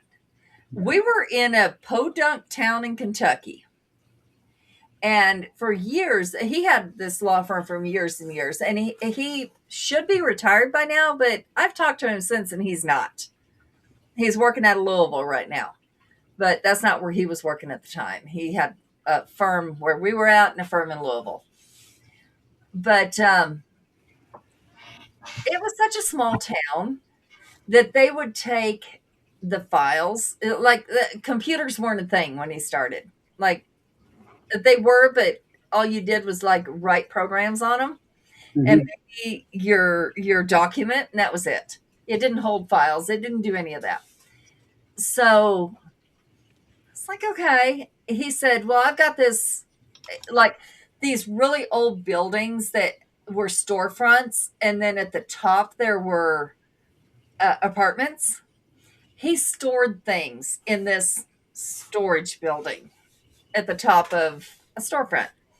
So that's where all his files are at. That's where all the files were at. I was in charge of disposing of those files because they were over 50 years old. Gee. Yeah, him and his dad. I'm like, okay. We disposed of them in a bonfire. I mean, Podunk, Kentucky. That'd be about the easiest way to do it because that's a lot of paper shredding. We had a bonfire and we had fun doing it. But while I was working there, I was in charge of family law and disability cases because a paralegal can argue disability cases. Family law, I did the intake. I briefed him on the way to the courthouse. Courthouse was 2 blocks away from our office. We would walk there and I'd brief him on the way. Okay. That's, that's a lot of responsibility, Yeah, it would be. but it was fun. And Because that's people's lives in your hands. it is. right Very there. much is. And what people don't understand is yes, there's opposing sides. There's her attorney, his attorney, or, there's a criminal attorney and there's the state. It might be an assigned attorney. But in the end, we all go to lunch together. This is not a personal vendetta. We do our best in the courtroom. We all go to lunch together. We're all friends. That's the way it is. They portray it on TV as, oh, this is so terrible. We're all friends. We have a job to do, and we're all friends. One of my all time favorite shows is Suits. Yep. Yep. Yeah. Yeah, and so we would all go to lunch together. Well, one of my clients, his clients, but my client saw us all going to lunch together because we all went to the park. It was a nice day. We had a picnic. He followed me home with a gun because I was the face. It wasn't the attorney. I'm the one that did the intake. I'm the one that did the documents. I'm the one that talked to him. He followed me home with a gun. Oh boy. Yeah. Threatened to kill me because he lost his case. He lost his case because he was an abusive idiot. But, all he saw was me, not the attorney that fought. It was me. And thankfully, by the time I got home and he pulled that gun, my husband had one too. Mm. And he quietly left. Thank goodness. That was the end of my paralegal career. I said, I'm done. I do not want to be a lawyer. I'm good. Yeah, because you're very likely to have a lot of people pissed off at you Mm-hmm. simply because you lost the case. Yep. And that is something that happens, and that's something that happens with most fields. Even in my line of work right now, if somebody knew where I lived because they didn't get what they wanted, I I know you've told me some of the stories. yeah, they could very well come find me. Thankfully, we don't have to give out any information except our first name. Good luck finding me on the first name. Matter of fact, I Googled first and last name, and there's about 100 of us in the U.S. So I'm good. But, and this doubles down on first responders, on police, on, it really doubles down on them. If somebody were to follow them home, and I'm sure they do, they just don't tell those stories so that others don't do that. When that happened to you, did you report it? I did. But our town was a town of 3 policemen, 1 main policeman, 2 understudies. Oh boy. And this was the town that I would be going over the speed limit by a little, not much. I'd get a phone call. I'd pick it up while I'm driving. Hey, do you really want me to pull you over? What? I said, girl, you better slow your ass down. I said, yeah, whatever. Meet me at the restaurant. That's actually kind of funny. Right on there. Wow. I never got a ticket. I got a call. That doesn't happen. It does in a small town. This is Taylorsville, Kentucky. Look it up. Not very many people. What, Kentucky? Taylorsville. Taylor, of course. Yep. It is a tiny, tiny little town. Okay. I put Taylorsville in there. Kentucky comes up. Mississippi comes up. Utah, North Carolina, California. There's one in Indiana. Mm-hmm. Wow. Yep.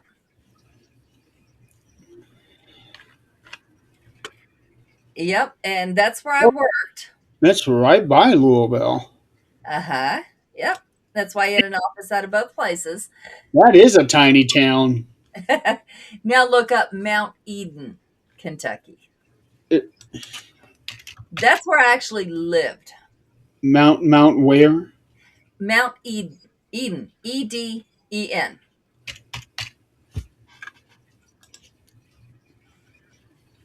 Then you'll understand why the phone call. Yeah, that's even smaller. They're both basically blink and you miss. That's it. We used to ride horses into town. That'd be fun. It was a different lifestyle. That is for sure. Yeah, and you're deep in the mountains too. Yep. And that's the thing. The police there were respected. The reason for that was they were known. And if they did something wrong outside of their duties, it was known and they were out. Well, Mount Eden, well, even Taylorsville, gives me Mayberry vibes. Oh, yeah, very much so. Oh, yeah. Everybody helps everybody. That's just the way it is. Yeah, Now, if I was things going like 10, that won't happen anymore. no. Well, it does there. But if I was going 10 over the speed limit, yeah, I'd get stopped. That'd be the end of it. Yeah. Matter of fact, I did get taken to jail while living in Mount Eden. I sure did. And how did that go? I still have respect for every cop that was there. I lived out in the country, and husband was at work. I was out in the garden. 5 kids. 5. And my husband wrote a rent check, and I wrote the rent check. Neither one of us knew the other one had done it. Mine bounced. Well, when you have a $500, which, yes, it was $500 back then.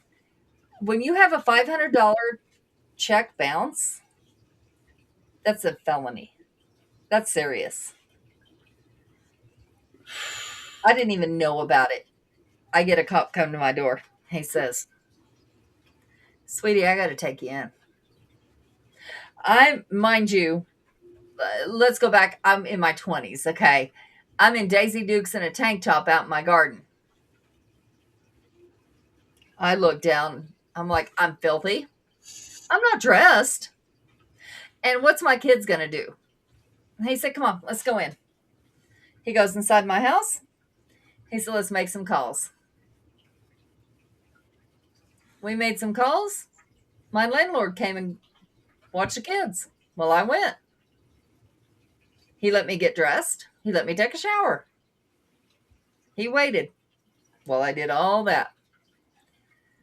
While the landlord came, watched the kids. I went in.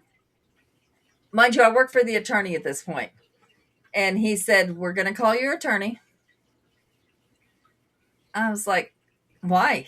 I can do this." He said, "No, ma'am, you're not." Okay.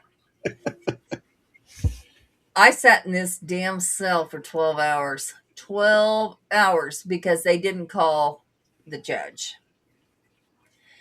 Really? By the time they called the judge, there was hell to pay because they were pissed off that they didn't call him. These people go above and beyond. It was a mistake. It was no big deal. I was not angry because, in all reality, I didn't communicate. This is my fault, not anybody else's. But this is what they do. And they still do this. If you look anything up in Taylorsville, this is still what they do. This is normal. In small towns, this is the way it is. I was out, went to court within a week, all charges dropped, done. Because it was only a mistake and not something you intended to do. Right. But, I got to see jail. It's not fun. It was cold. Because when they first put you in, they put you in suicide watch.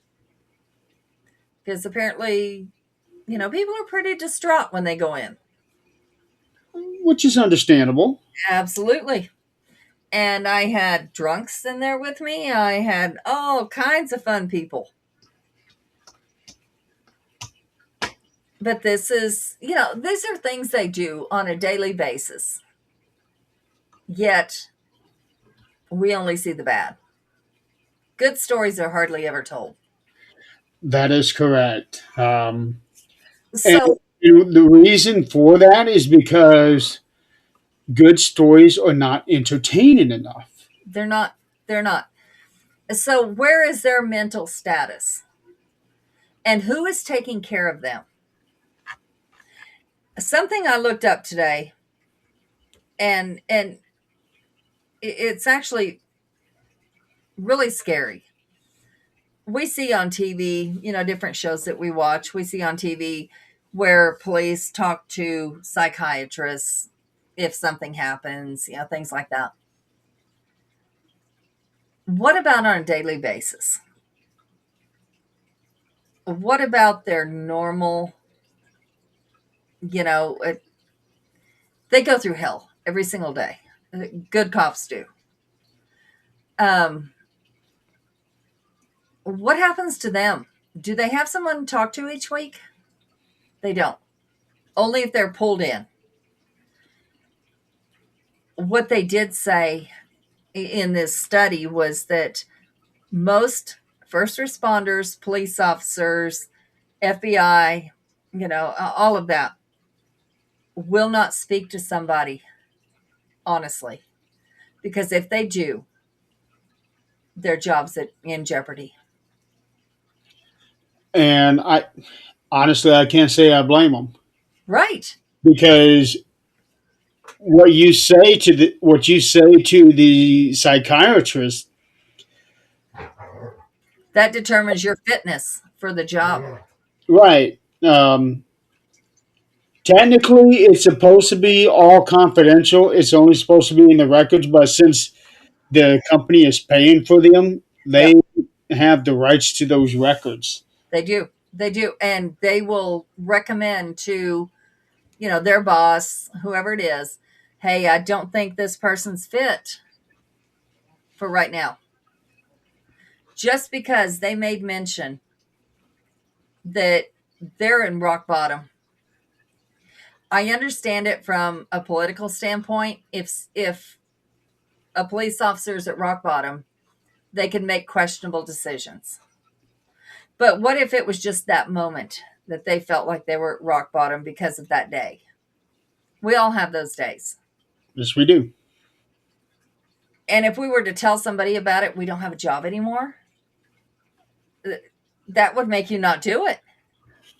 The one thing that I could see, say you're rock bottom that day, then the next day you're not. That Mhm. could also give the impression that you might be bipolar. Yep. Yep. So, All these diagnoses are great. We're recognizing them. That's great. But there's another side to that. What if it's just that day? I would probably be classified as bipolar because, one day's bullshit at work is like, oh my gosh, I'm done. I'm done with people. I don't like people today. what if you hit rock bottom that day? Why not just cancel your session? I don't know if they can. Like, say they go out and that day they had to fire their gun. And when they did, it actually made contact, which it should. If they're firing it, it should. Now, I do know that it is probably the case in all police departments that if somebody fires a gun, um, now I don't know if rather they have to hit somebody or not hit somebody. If somebody fires a gun, they are automatically placed on suspension. Yep. Yep. because investigation has to take place, and then they have to do the interviews. Um, Right. to make sure of the policeman's state of mind. Yeah. I So don't know about like city police or sheriffs. I do know the FBI. If they do hit someone, I don't know if it's just shooting at, but if they hit someone, they do have to go for a mental evaluation. And the reason for that is because if you take someone's life as a normal human, if you take someone's life, you're going to suffer. yeah, that's going to affect you. I know you can see it on TV, and we are a little more desensitized these days because we do see it on TV and it looks very real. So when we do it out, we actually do it. Well, uh, I kind of have a slight disagreement on that one. Basically, because it's something that I went through myself. Well, I told you about it 3 weeks ago. Hi, Joe. Um, like I can see pictures of people that are mangled and everything. Yeah, it's gruesome to look at. Yep. I can watch movies where arms are cut off and things like that. I'm fine. Do I like it? No. But it's not going to cause me to turn away or my stomach's going to twist or anything like that. That's not going to happen. But, and I've even mentioned this on the show because it happened, I think it happened that day. Uh, my lawyer had sent me a document that he was sending to somebody, and he warned me ahead of time that there were pictures in there. After 4 years, I thought I'd be fine. I got to that first picture. I wasn't fine because that was me. Yep. So, yeah, you can be desensitized, but I would argue that if it's you or someone you know, you're probably not going to be fine. Right. But if you are using that weapon, more than likely it's not someone you know. As a police officer, it's probably not someone you know. More And than not, yeah. if it is, it's a small town and you know why you're doing it. Well, if it's a small town, what are the odds you're going to have just one bullet and have it in your shirt pocket? Hmm. Yep. And, it's, I can imagine, I've never had to do it, but I can imagine if it's you doing it, it's going to have a different effect Yeah. than seeing it on TV. And you should see someone in case you have to go home and relive that in your dreams repeatedly. Well, they probably will make you go see someone. They do. They do. But if you were to tell the truth to that someone about what you feel, what, and you have to go see them within the first 24 hours. So in that first 24 hours, you're going to question yourself. Could I have done something different? Could I have, maybe shot lower and just got the leg and incapacitated them? Could I have, there's going to be 1,000 things going through your head. And if you're being honest, you're going to say those things. And that could cost you your job. That is not okay. Or you realize that in that one moment, it's me or him. Right. And, Yeah. and that's how it should be. Yeah. But in reality, you're going to think of every other scenario that you could have done besides taking their life. And that's human nature. Yeah, Well, human nature for the most part. it should be. Yeah, that's what is ingrained in us or should be. But, you know, these first responders, these all these people have it a lot harder than we realize. Yeah. Military. I mean, what is out there for them when they come home? When they come home, um, well, it would depend on the scenario. So, for example, when you're talking about the soldiers that came home from Vietnam, they went from hell over there to hell over here. Right. Um, Most of the other wars or conflict, whichever the case is, um, most people were looked at as heroes. Hey, you did the right thing. But Vietnam, completely different story. Yeah. I And just got done reading a book today. I just got done reading a book about um, Vietnam, but it was more about the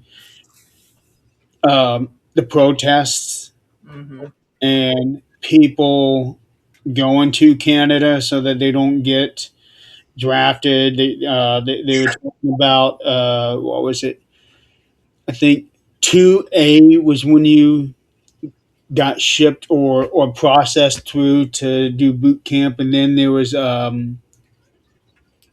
F4, I think, and that was your designation of not fit to go. Yeah. Yeah. And even those people, yes, we know what happened to them there, and that was awful. Yeah. But even now, you tell somebody, let's go to even Desert Storm. As much as we talk about Vietnam, World War I, World War II, we know those were awful, and we know what they went through because they have had a chance to talk about it. Desert Storm we think of as almost a conflict because we don't hear about what happened. They're not able to talk about it. They And have to live with Death it. Storm was a very brief war. Yep. But the people that were there and had to do the things that they did was on command. I mean, yes, we have our rogue soldiers, whatever, but You're going to have that in every right, uh, right. situation. Oh, yeah. But for the most part, they were told what to do. They are taught to just don't question, take orders. Yeah. They did. Well, I have a nephew who went over, and it was during Afghanistan after when Bush declared war after 9/11. Hmm. I have a nephew that went over, and he had to shoot a kid. Right. Things like that. Yeah, he was severely affected by that. Sure. And it's not a question. It's those children are put in this situation because they are programmed Hmm. that they will wear explosives. They will, whatever it takes. They're programmed that their lives don't matter. They're doing this for the greater good. And they And do it it's willingly. not okay. Yeah. But, those of us on the other side of it that know children are children and don't know any better Right. and have to take action to save themselves or their platoon, they have to live with that. They have to live with why wasn't this child taught any better? Why were the parents okay with this? Why was this child sacrificed? Because that's really what happened. Hmm. and why were adults okay with this? Their culture over there, they're all about sacrifice. Right. And that's not the way we are. No sacrifices. Yeah. It's, these people have to come home and live with this. And I don't know about your nephew, but there has to be some serious mental health. I do know that he was badly affected when he came home. He was definitely not okay. Mm-mm. Um, he and my sister, oh, they went at it real bad. And now since it's been, I want to say 15 years after the fact, um, I I haven't talked to him personally in a long time.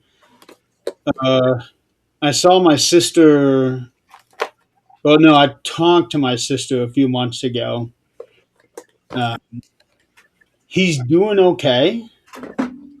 I guess he did went in and got the help. He went through therapy. That's my guess. But he's married now. He's got kids, Yep. and as of right now, my understanding is everything's good. Yeah. And Pretty you good. know, as far as the military is concerned, and that's something we can look into.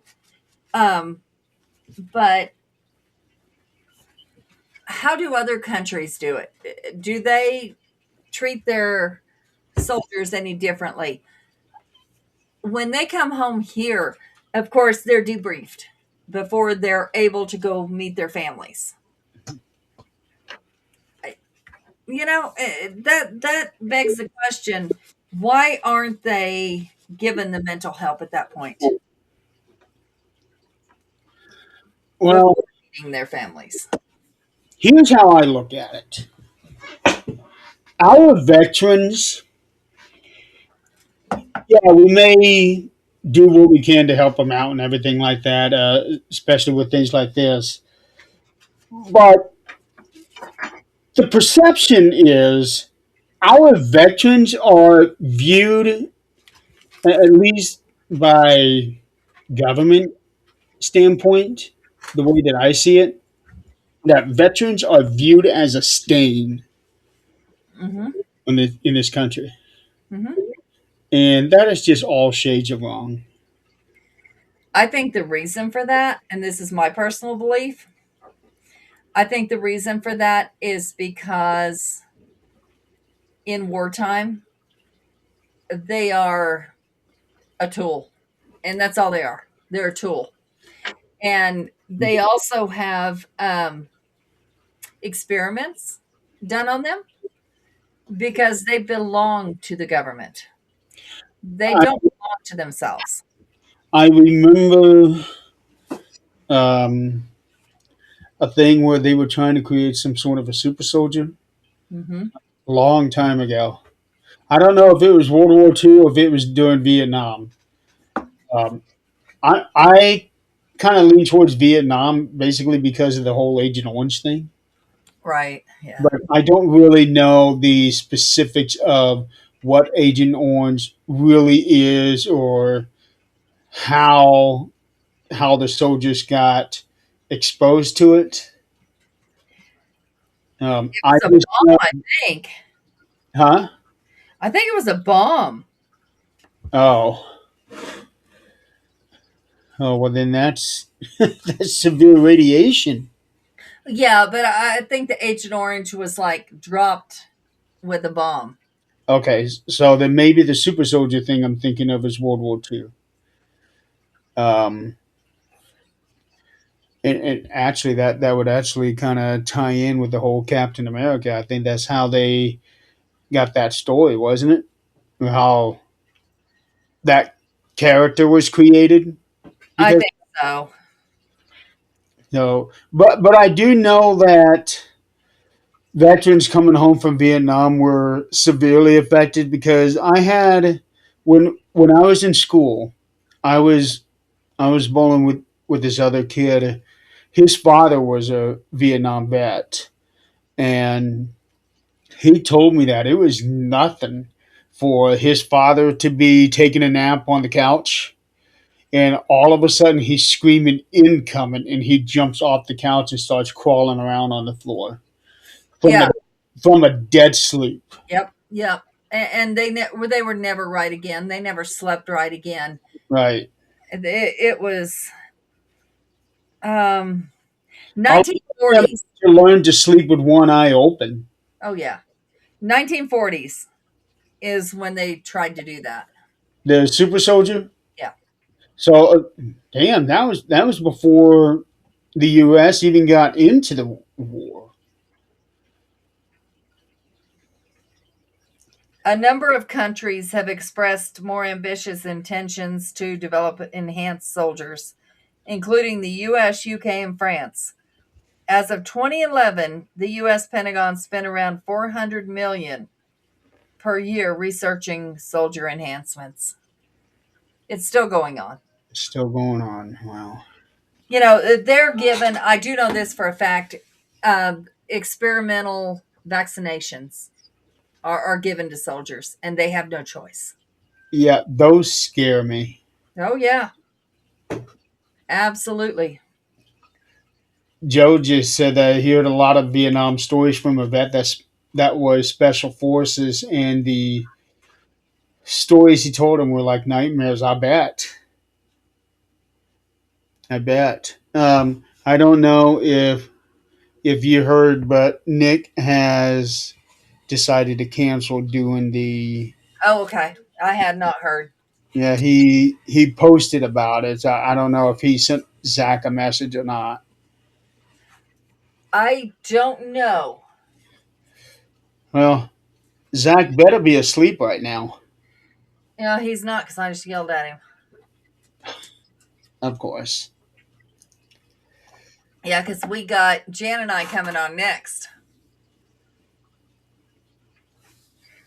Actually, it's 9 o'clock. She should be coming on any time now. Yep. Yep. And I got to figure out how we're doing this. If he gave her a link or how we're transitioning here. This isn't my rodeo. I'm just a monkey in this circus. Well, Lynn is also supposed to be hopping on too. Mm-hmm. I Yep. see that Jan is online. Yeah. Yeah. She said ready when you are. Okay. So I have to figure this out. Give me 1 second. Well, I can always stick around. Okay. Give me 1 second. Yeah.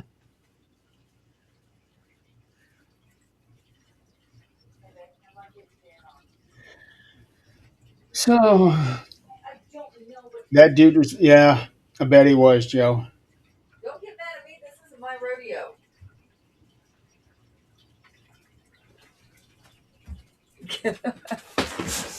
He said send her the invite. What? So Jan hasn't gotten the link? I don't know. I don't know what's going on. What am I doing here? Well, I can send her the link myself. I can do that right now. Just pull her up on Facebook and send it. Where do I pull her up? I just did it. Okay. Because I am completely. This is not my circus.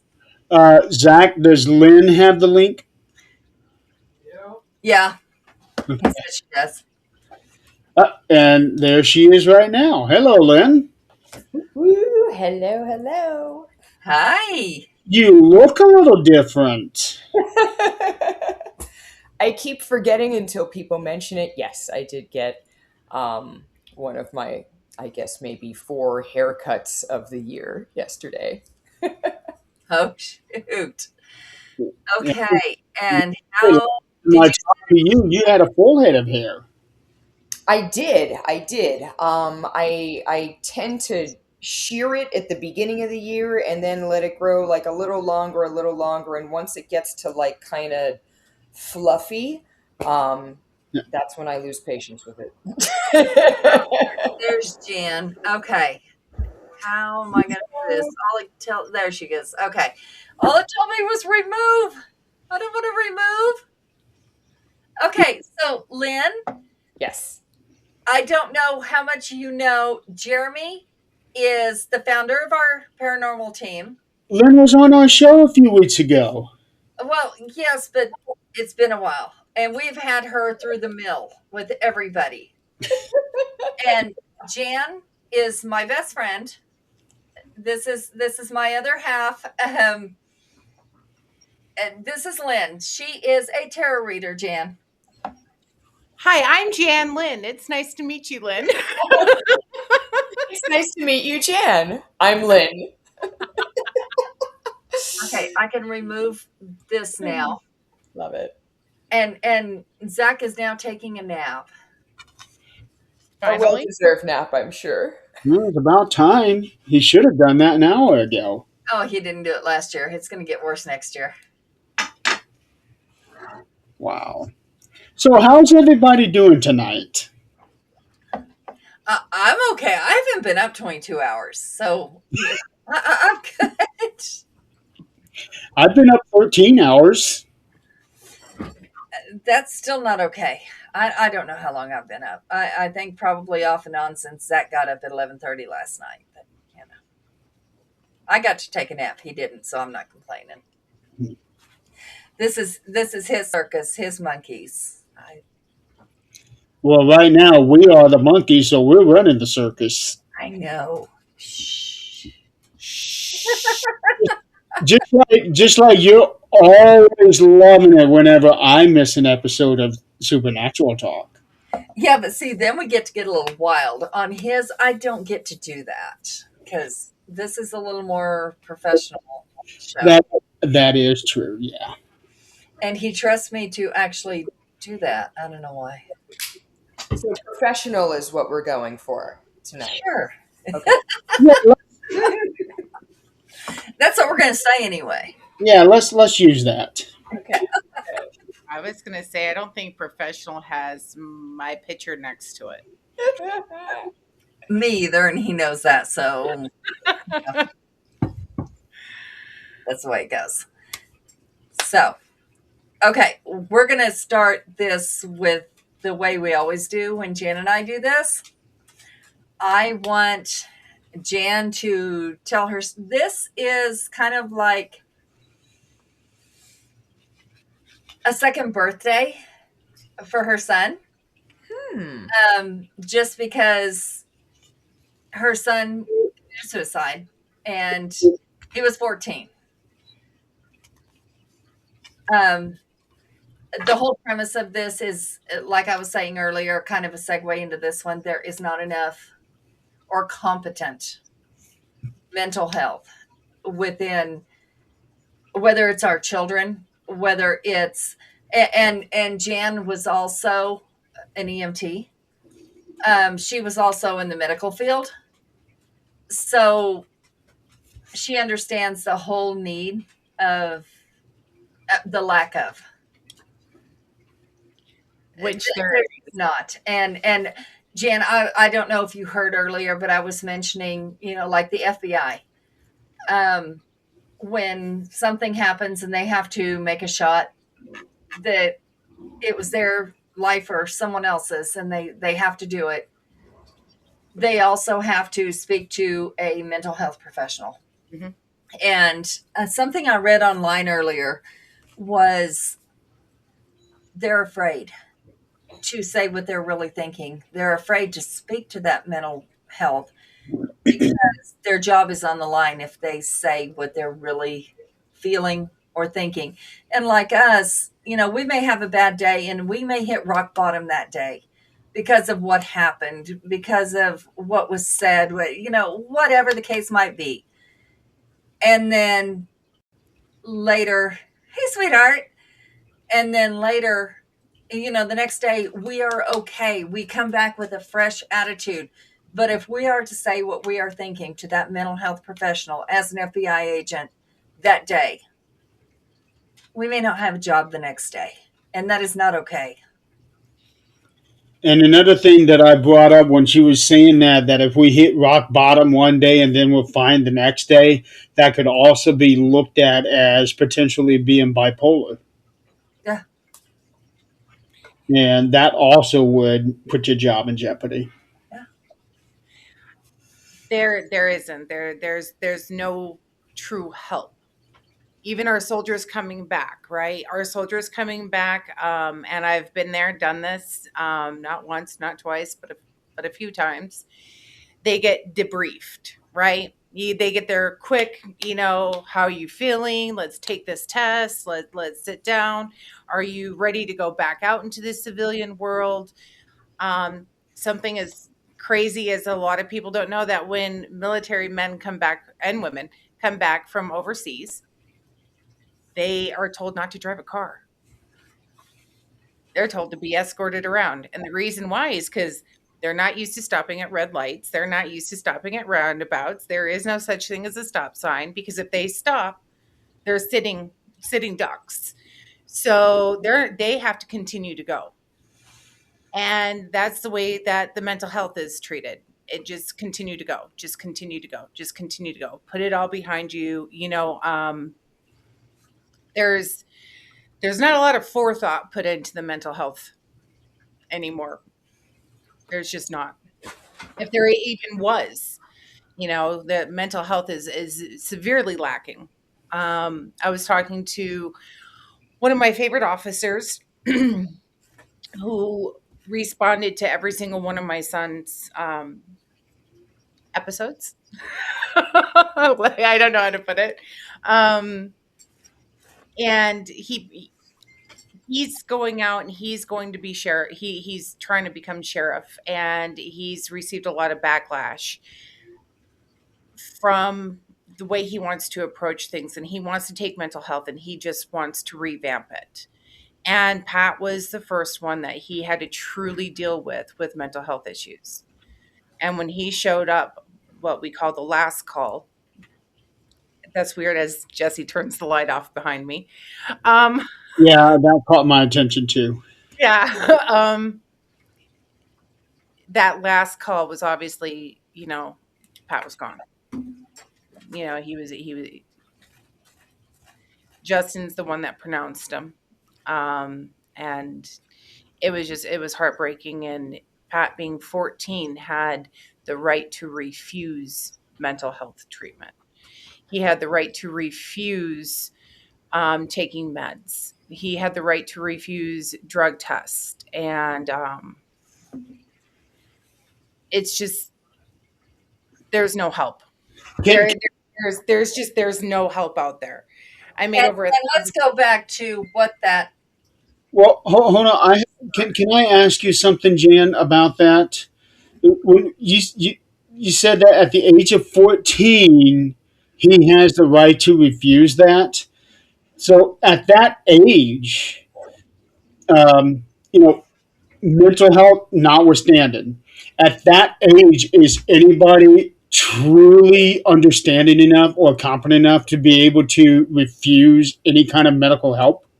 no, No. no. Are we at our age now? Probably not.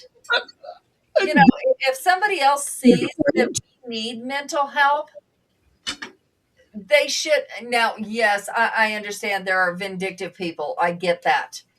That, used to in the old days, they would hide their crazy or lock them up, instead of putting them on the front porch like they do now and give them a drink.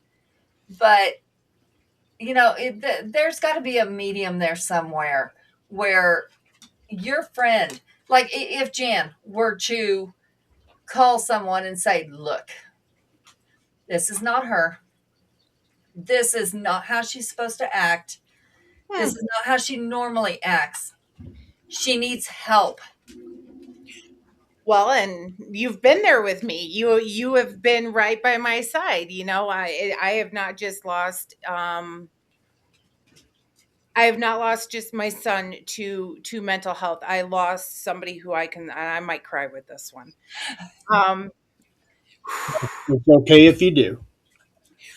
I lost somebody I considered a sister. And I called Adrian in the middle of the night and I told her I'm picking you up and we're going to Wisconsin and I've got to try. I've got to knock on the door and I've got to try. And when I got there, it was worse than what I could imagine. And she's been arrested, she's lost her family, she's lost her kids because she has the right to be crazy. Mhm. That's what we were told. She has the right to refuse meds. She's not in her right mind to make those decisions. And I know her better than anybody else on the face of the earth. And I can tell you that she would want me to force the meds down her throat, if that makes sense. Not that I would force them down her throat, but not give the option. Not That give the option. that does make sense, and then you would have it would take you forever to try to do, because I think in something like that they would have to go through like a guardianship or Which I tried. yeah. I tried very hard to get guardianship out of her, but it's hard when her mother's crazy too. Um, Oh wow. and it's something as simple as all she did was give birth. And it's a rare disorder. She gave birth twice, and I watched her mental health come down the first time. And I was there physically, and she was living with me. So I was able to help bring her back up. But I wasn't there the second time she gave birth. And the second time she gave birth, she just completely lost it. And so here we are with a broken mental health system, right? Where do you bend, where do you break, right? What rules can we really enforce? And unfortunately there's no true help for those who truly need the help. And Megan's right. That's my daughter-in-law. Megan's right. She does know somebody who's refused a bed because they were overweight. um Oh, and yeah, nursing homes with resident rights, even if they aren't in the right state of mind. What are we to do? What are we to do? My hands were tied with my son. My hands are tied with Mar. What for those of us, we suffer, and it takes a toll on our mental health as well. Mhm. It's just, but with Pat,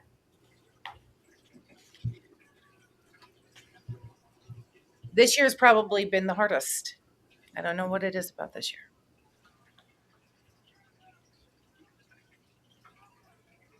It's going on eight years. Um, 8 years out.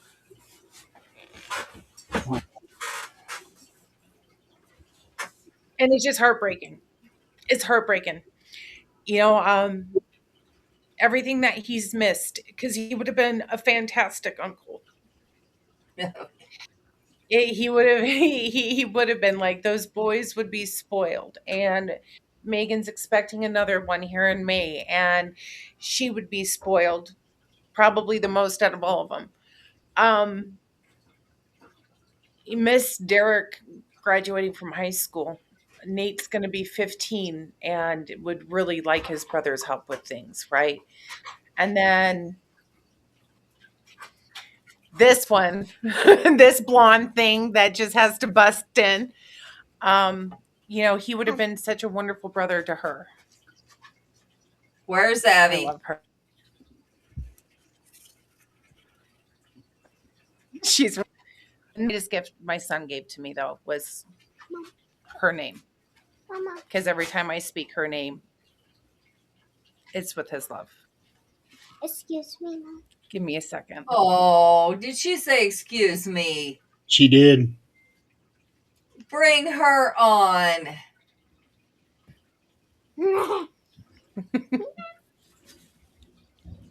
Hi, Abby. Wow, you have grown. Hasn't she? Like in the last 3 months, like years. What you doing, baby girl? Nothing. Nothing. Then what do you excuse me for? My mom, Uh-huh. I needed to tell mom something because whenever my dad left like the house, all I hear was like something banging on like the roof in there. Okay. Okay. Listen to me. You're out in the country, right? Yeah. You're out in the country. Okay. Mhm. There's birds that are going to nest on your roof. There's squirrels that are going to jump on your roof. Mommy's not going to let nothing happen to you. And mommy would know if anything was banging that shouldn't be banging. I promise you're fine. I got to tell you guys a funny thing. All right, go find daddy. Bye, baby girl. Love you.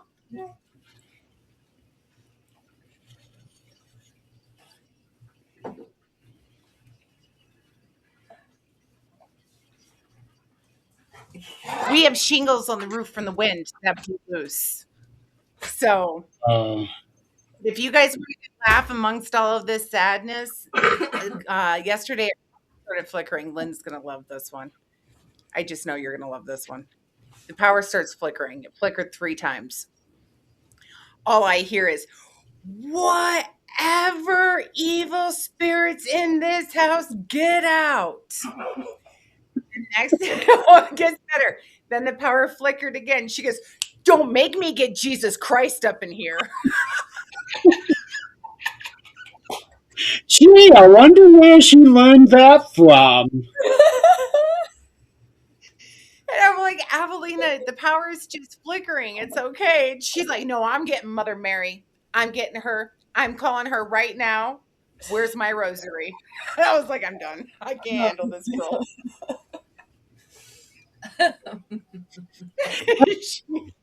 That's pretty awesome when you think about that. Oh, that girl has no fear. None whatsoever. None. Oh no. I, Of a human or a spirit. I still hated the fact that we did not have the opportunity to do that filming that I wanted to do 3 years ago when she was supposed to chase me and Nick out of that cornfield. That's okay. It will happen, and she will be just the right age and just the right actress. No, I wanted her to be tiny doing that. Can you think about that? Two grown men running from a tiny little thing? She's not going to get too awful big right now. No, she's still tiny. She's still petite. She's still little. But yeah, she's How feisty. tall is she? Shoot. Okay, so I'm 5'10" and a half, and she comes up right underneath my boobs. Oh, okay. So 4'8", maybe. yeah, so I got the last.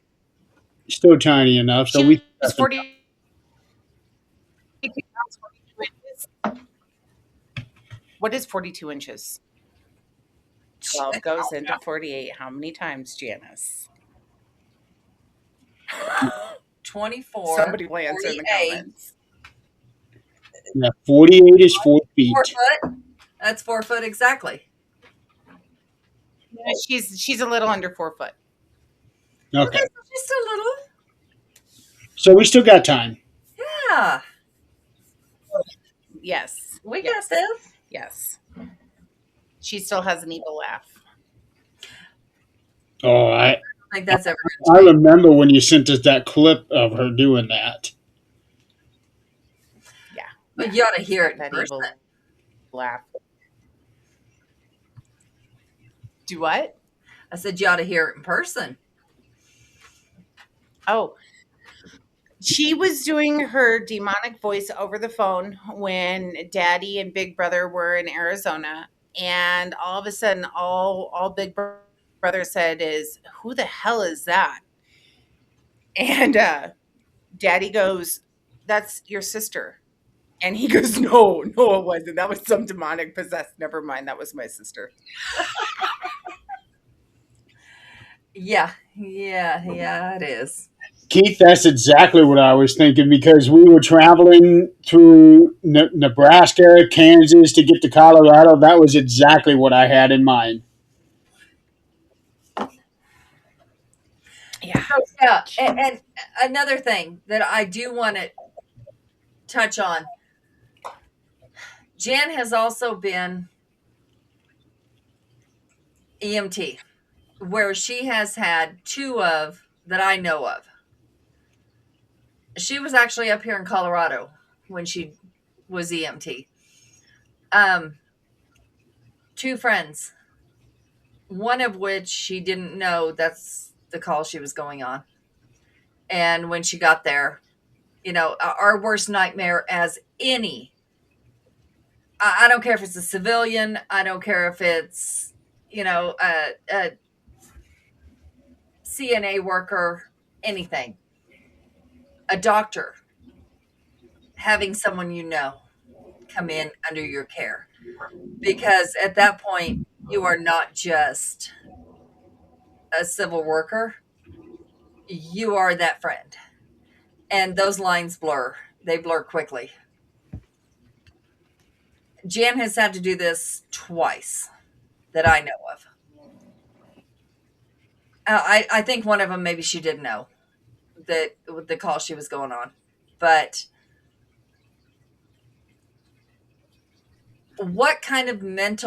what the hell just happened? Her video had been freezing a lot. Girl, get your ass back on here. Move on the other side of the house. Come on. Let's go. I I know thought they've you were had some saying serious. real stuff. Excuse me. There we go. There we go. Okay, maybe she got it fixed. We Are we we fixed? yeah, our internet's been fun. Adrian has a request for you. Oh boy. Go to the other side of the house. Right?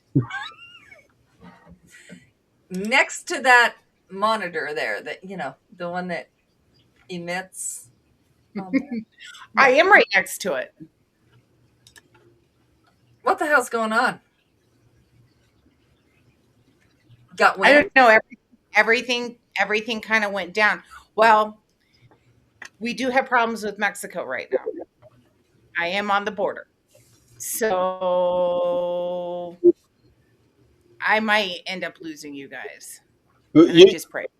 your video has been getting choppy every now and then all of a sudden you were just perfectly still and you were gone. Yep, you guys were gone. Last thing I heard Adrian say was something about me, one of the calls I went on. Okay, so after that, I said, I think there was more than one call that you knew the person, but the second time you might have not known that the call you were going on was someone you knew. Yeah, no, the second call I didn't know. Um, so I've been in a couple of unique situations. I've watched somebody kill themselves. That was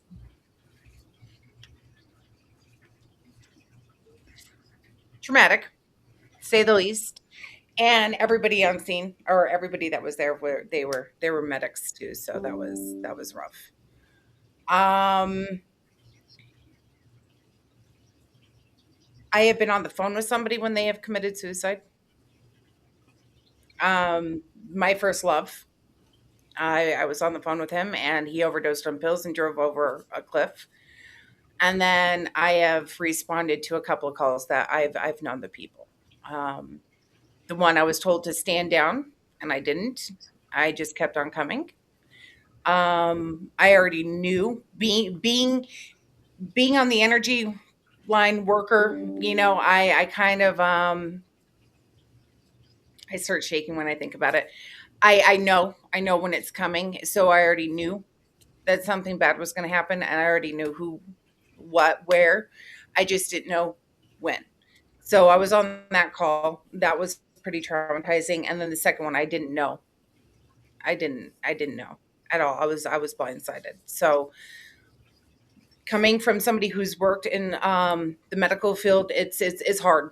It's really hard when it's somebody that it really it takes a toll on you, and just like our police officers, our military personnel, we're required to go through our mental health too. So, and I understand that because I sit there and I know I'm fine. No, I'm fine.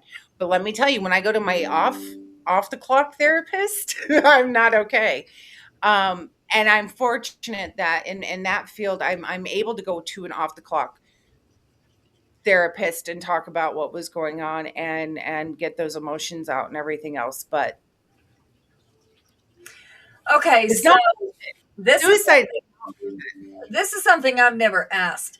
What kind of mental health help do they have for EMTs? We have each other and dry bad sense of humor. I'm not going to sit here and say that we deal with it very darkly. Right, but Very. professionally, what do you have? Your supervisor, that's when I was in, it was your supervisor. Your supervisor sits down, they do the 20 questions and the pat on the back and the okay, you're good. You go back out. But that's why EMTs have a high turnover rate, is because there isn't any therapy for us. There isn't any sit down. We're first on scene. We are the first to control the situation, to see how bad it is. We literally hold people's lives in our hands in the back of that ambulance or out in the field and or up in the air because you have your flight, right? There's nothing for us really. Nothing. That's not okay. That No. I mean, that's No, how is that different from military it's and not. having to, take orders and do what you need to do as ordered, and then have to deal with it like you're a robot.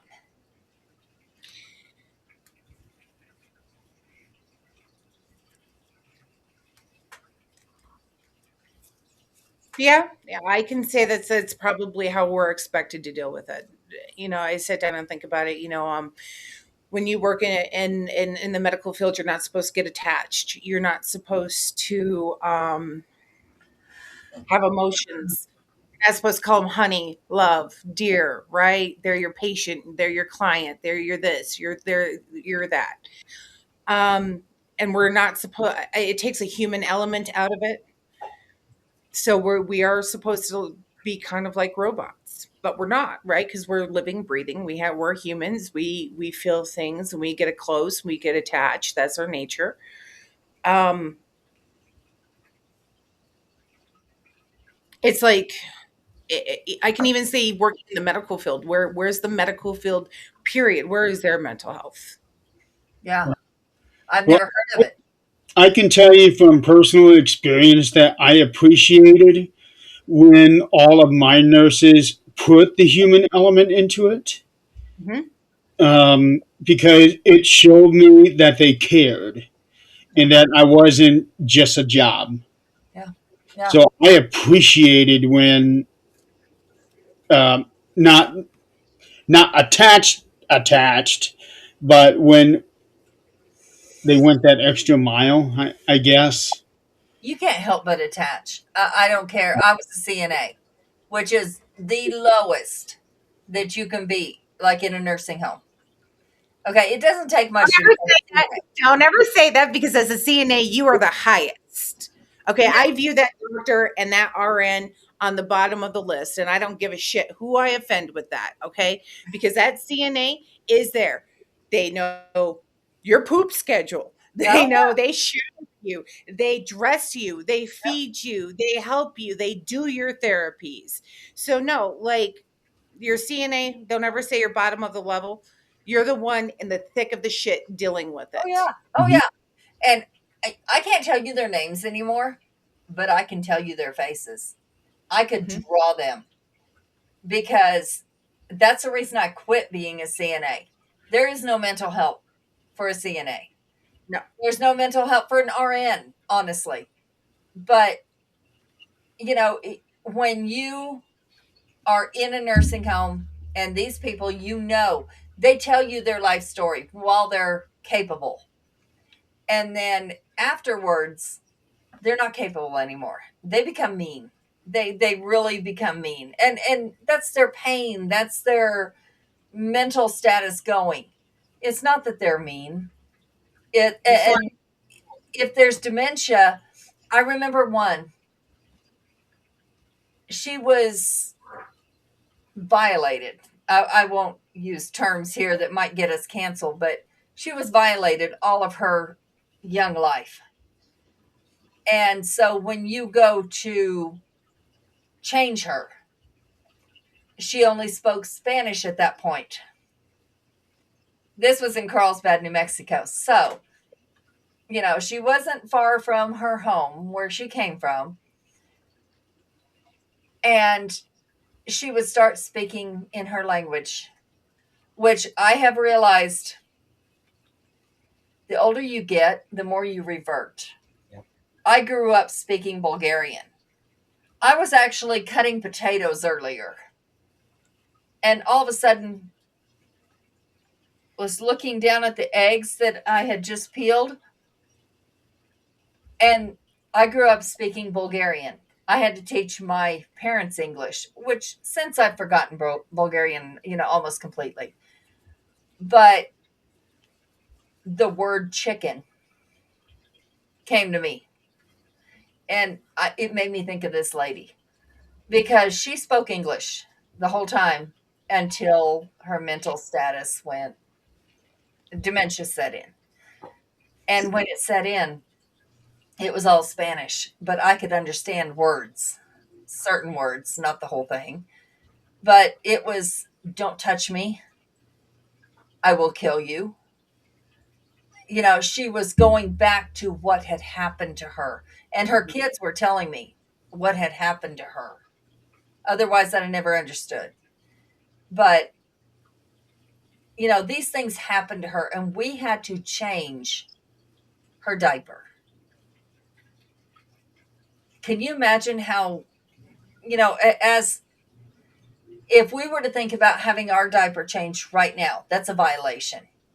We would look at that as a violation. And having that happen to you and then have to go through that, you don't understand somebody's trying to help you. You just don't. And she stayed in that mode of defense, of this is what happened to me.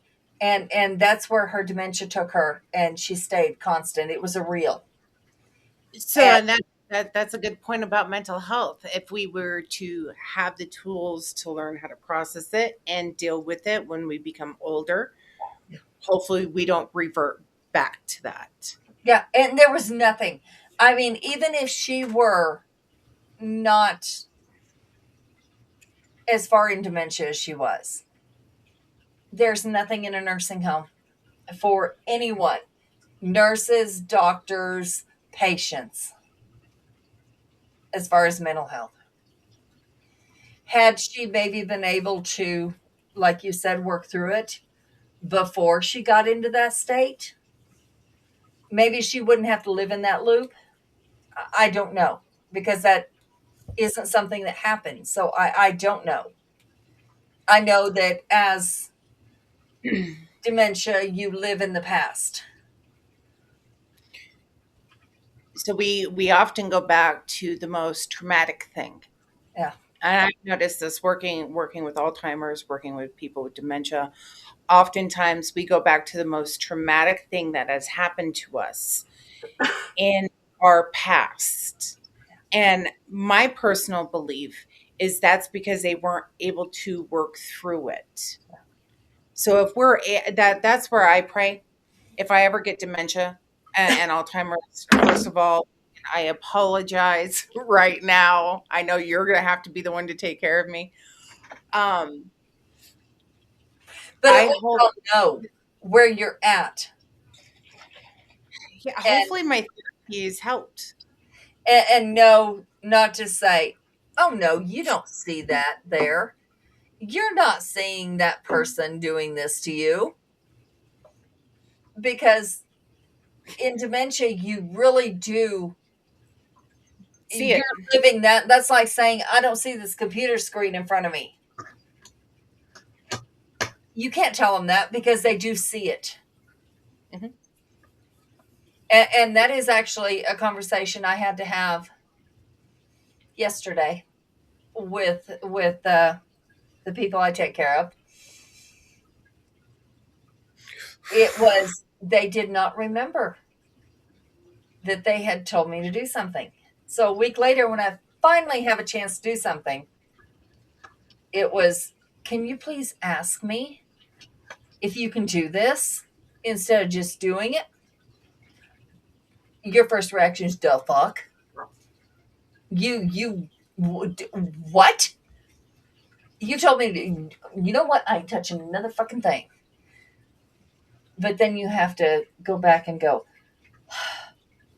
okay, this person doesn't remember. So here's how we're going to deal with this. You're going to tell me you want this done, because I'm not going to be able to get to it for a week. That's just the way it is.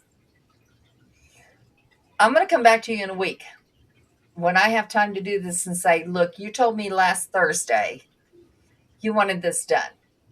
Do you still want it done? And then, there won't be that issue happening right then.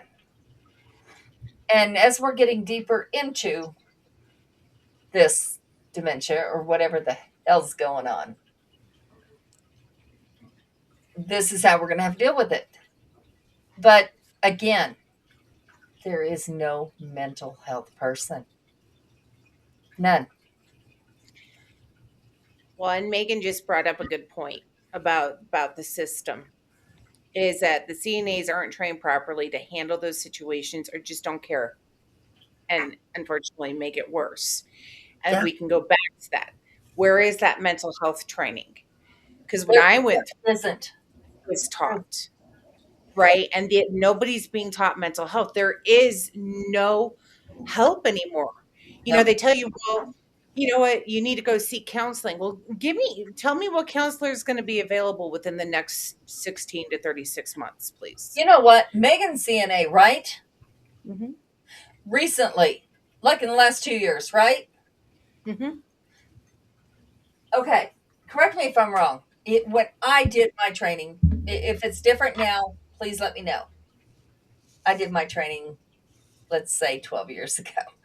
Um, the only Let do that with me. Put quotation marks around that 12.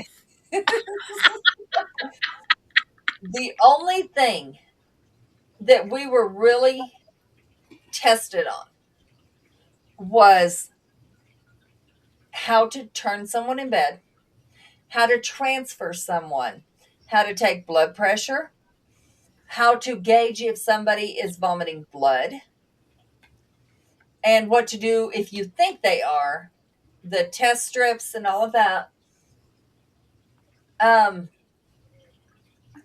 Sometimes, and this was an afterthought, we were taught how to change colostomy bags. This wasn't part of the actual training, but it was later. But not once in my training. And if this has changed, please let me know. Was there ever emphasis on dementia? This happens. Or if this person is feeling this way, this is what you do. Or if dementia sets in, this is what you do. I never got that. When I did my training, I did my training through the Red Cross. So they did theirs completely different.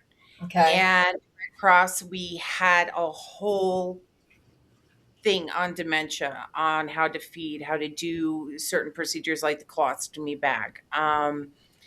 Megan said it's lightly touched upon. So So for me, I don't know if I hit the in between stage. Well, I got my CNA a long time ago.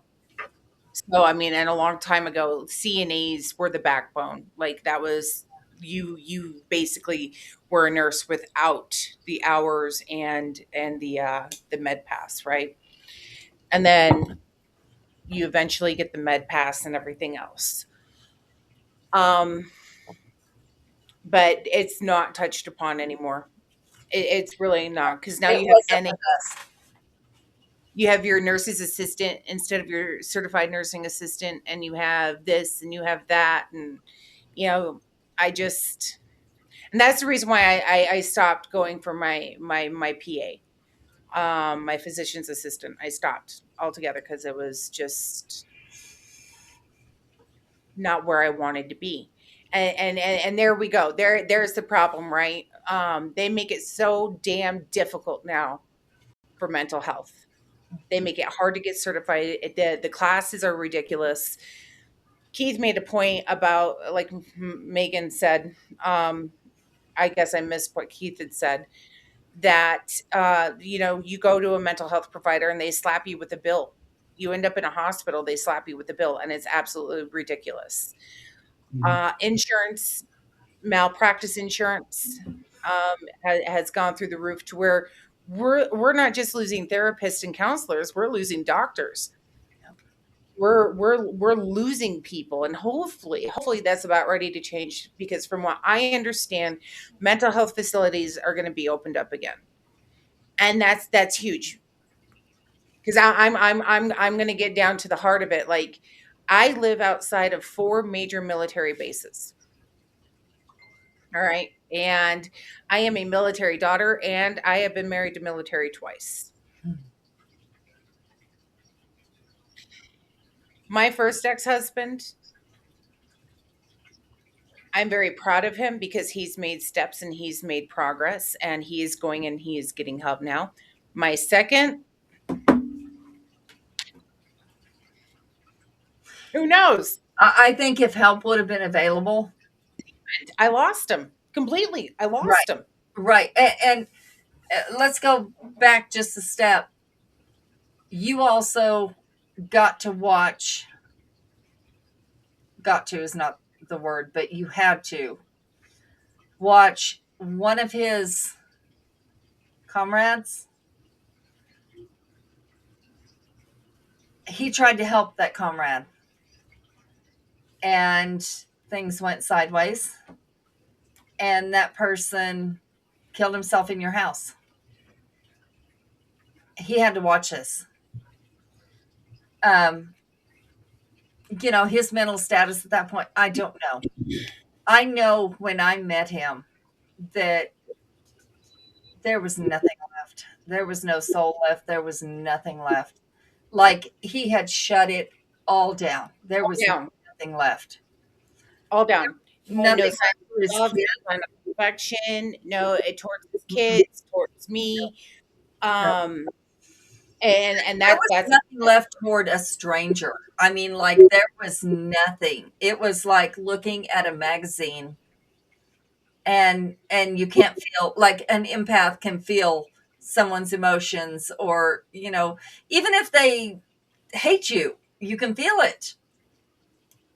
But there was nothing. It's like looking at a piece of paper, a picture. You can get more off a picture probably, because that's how I read people, is through a picture. But there was nothing. And I met this person in person, and there was nothing. Like you can be looking in a mirror and it's nothing. There's nothing there.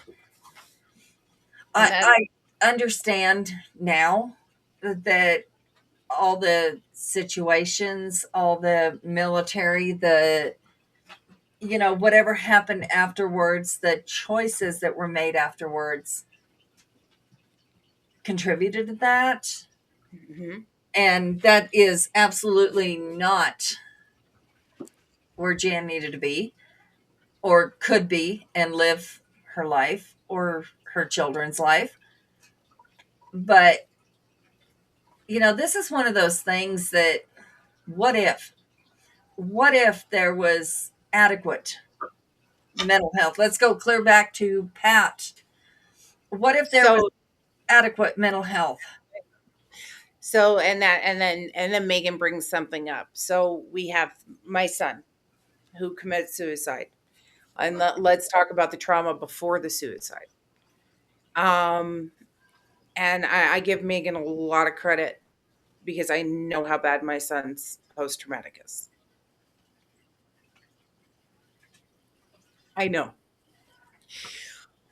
And she deals with it every day. Every day. Sometimes Dylan's good, sometimes he's quick to trigger.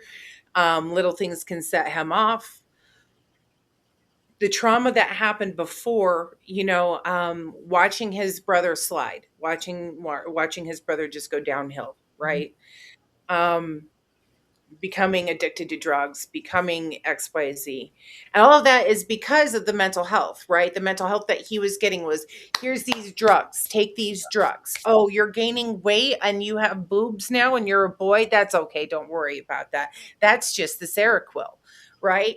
Oh, this is what's going on. That's what's going on. Here's some more drugs. Here you go, Pat. Here's some more drugs.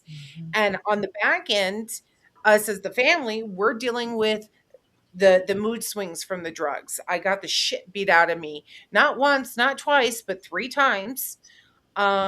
Because not because he wanted to, but that's because what the drugs were doing. So Dylan, being the oldest, what did he do? He had to come defend me. And the last time I was pregnant with Avelina, and that just ended bad, right?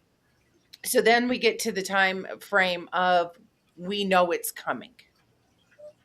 We know, as a family, collectively, we know it's coming. It happens.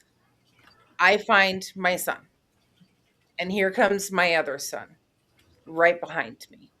He saw him at the exact same time I did. I just got to Pat first.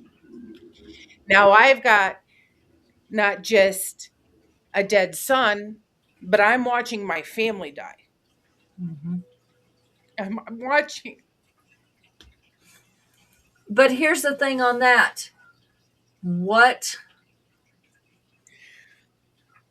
is there?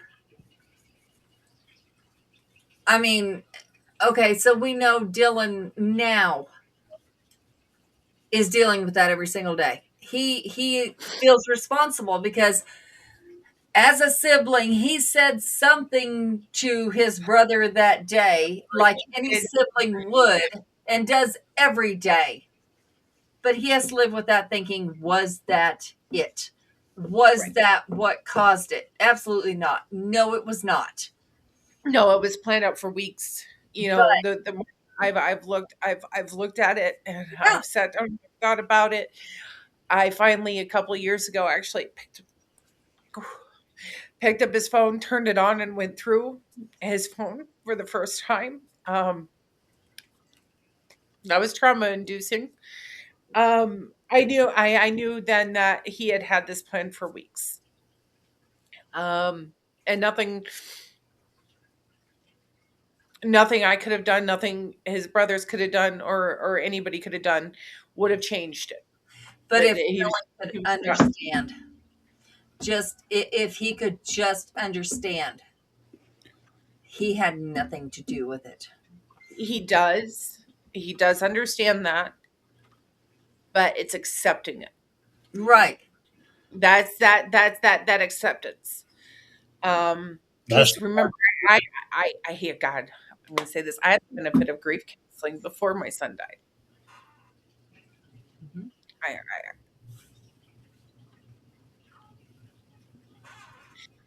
So I already knew what I was going to do. I already knew how I was going to handle it. And I know that sounds really stupid, but everybody goes, "Oh, you don't know." No, you do. When you prep, you rehearse, you think about it. Like Mhm. I'd lay awake in bed Oh, going, "Okay, what okay, if I were to wake up and he overdosed, how would I handle that? If I were to wake up and he did it this way, how would I handle that?" mhm. I am grateful that he did it the way that he did it, because at least I didn't have to go search for him.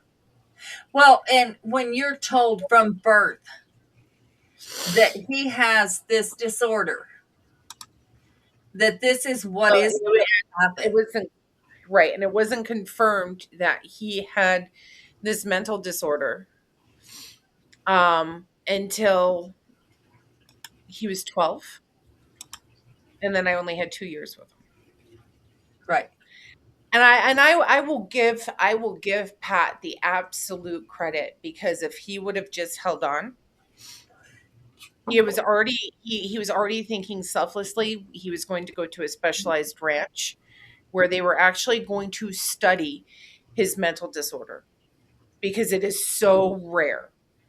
Mhm. And what the audience needs to understand is my son was diagnosed with a mental disorder that only like 1 in 100 million people have, and he wasn't going to make it past 21. The chances of him making it past 21 was just not there. I think only, say, one out of 100 million, and we'll take 100 out of that. Maybe two make it past the age of 21, and then they don't make it past 30. Right. Um, so preparing him, and he wanted people to understand where he was coming from. He had that compassion. He wanted help for those that were younger than him to not go through what he went through. So he was going to put himself out there, and he was going to be studied like a lab rat, right? As he used to put it to me. But he just couldn't. He couldn't make it, and that's okay. That is okay. Because, and what has happened since and transpired since my son's death is this officer, like I started off saying, he has this awareness of mental health and what needs to change, and he wants to go make that change. Yet he's struggling with, how do I make this change when this is a federal issue? This is a federal thing. A lot of people don't understand that it is across the board, I think, in all 50 states, that at the age of 14, you have the right to refuse. But yeah, I'm responsible for their health insurance until they're 26. Please explain this to me. Like, I don't get it. That's Um, what I was asking earlier. That just does not make any sense. But Jan, I do want to ask you one question. Okay, mhm. are you okay? I have my days. Yeah, I'm So, hoping he, more good days. Yeah, I have more good days. Were you talking to me? no, I was talking to Keith. Um, I have more good days than I do bad. There will say there's certain times of year, and I don't even think about it. It just hits. Um, I don't know why this year's hitting different than the rest of the years, and and maybe it's because I'm getting old. Now you know how I feel. Um, I'm the same way. Don't you see all this? All I, this fight. It mm, didn't used to be like that. I got the streaks. okay, so Keith, trust me, I asked her that the first year. This is actually kind of a second birthday for Pat. This is his way of having his voice heard, and we do this every year for the mental health aspect of this. And yes, it's hard. It is, but this is his voice, and I wouldn't put her through this if she didn't want to do this. I promise. This is not. I'm making her do anything. Have you tried to make Janet do anything? Seriously. And suicide runs deep in my family. And maybe that's the reason why it's hitting me so hard this year, is I'm looking at the next generation coming up. I really am. I'm looking at my grandchildren, my grandsons. They are absolutely perfect, right? And they are just they are my pride. They as much as my kids are, right? Here I have these grandsons and they're absolutely wonderful. And I look at two of them and I see my boys. And I don't want that generational curse to come down upon those boys. I don't want Megan to ever feel the way that I feel sitting here today. That would kill me. Well, It we're would all here to it make would sure literally touch me, right? that doesn't happen. And And honestly, and in that all reality, we can't fix it, but we can be there as much as we can. Yeah. right. And so, I want the laws to change around mental health. I want the stigmata to change around mental health. I want the bullshit to just calm down and realize that what we lack in this country is mental health. From working from service members, that are old and have dementia and there's no help for them even at this facility, and it's the largest facility in the United States. You would think that they would have some mental health and they don't, right? um to our young kids and the bullshit that they're going through nowadays. We really need to focus on mental health. And I've been saying this for years and years and years, and I worked in mental health. It needs to change. We need bigger facilities. We need more people. We need more help. We need more understanding. Um, Adequate we, training. we don't need people going, oh, it's okay that you feel that way. No, it's not okay that you feel that way. It's not okay that you think that way. That is not okay. That is not normal. That is not natural. And we need to figure out what is going on inside of your head, and we need to fix it, because the only thing that we're doing it is masking it and making it worse. Okay, we have got to go to the next segment. Jan, I want you to stay on for these readings for just a little while. Oh boy. The next segment is in the next studio. We have to end this studio. Yeah, he's going to send you the link because I want you in for these readings. Yeah. So we're getting off of this one and we're. Yeah. We'll send you the Liz, link. you haven't said one word. Who? That's quite all right. I'll be talking a lot for the next hour. Yeah, she is. The next segment is on her.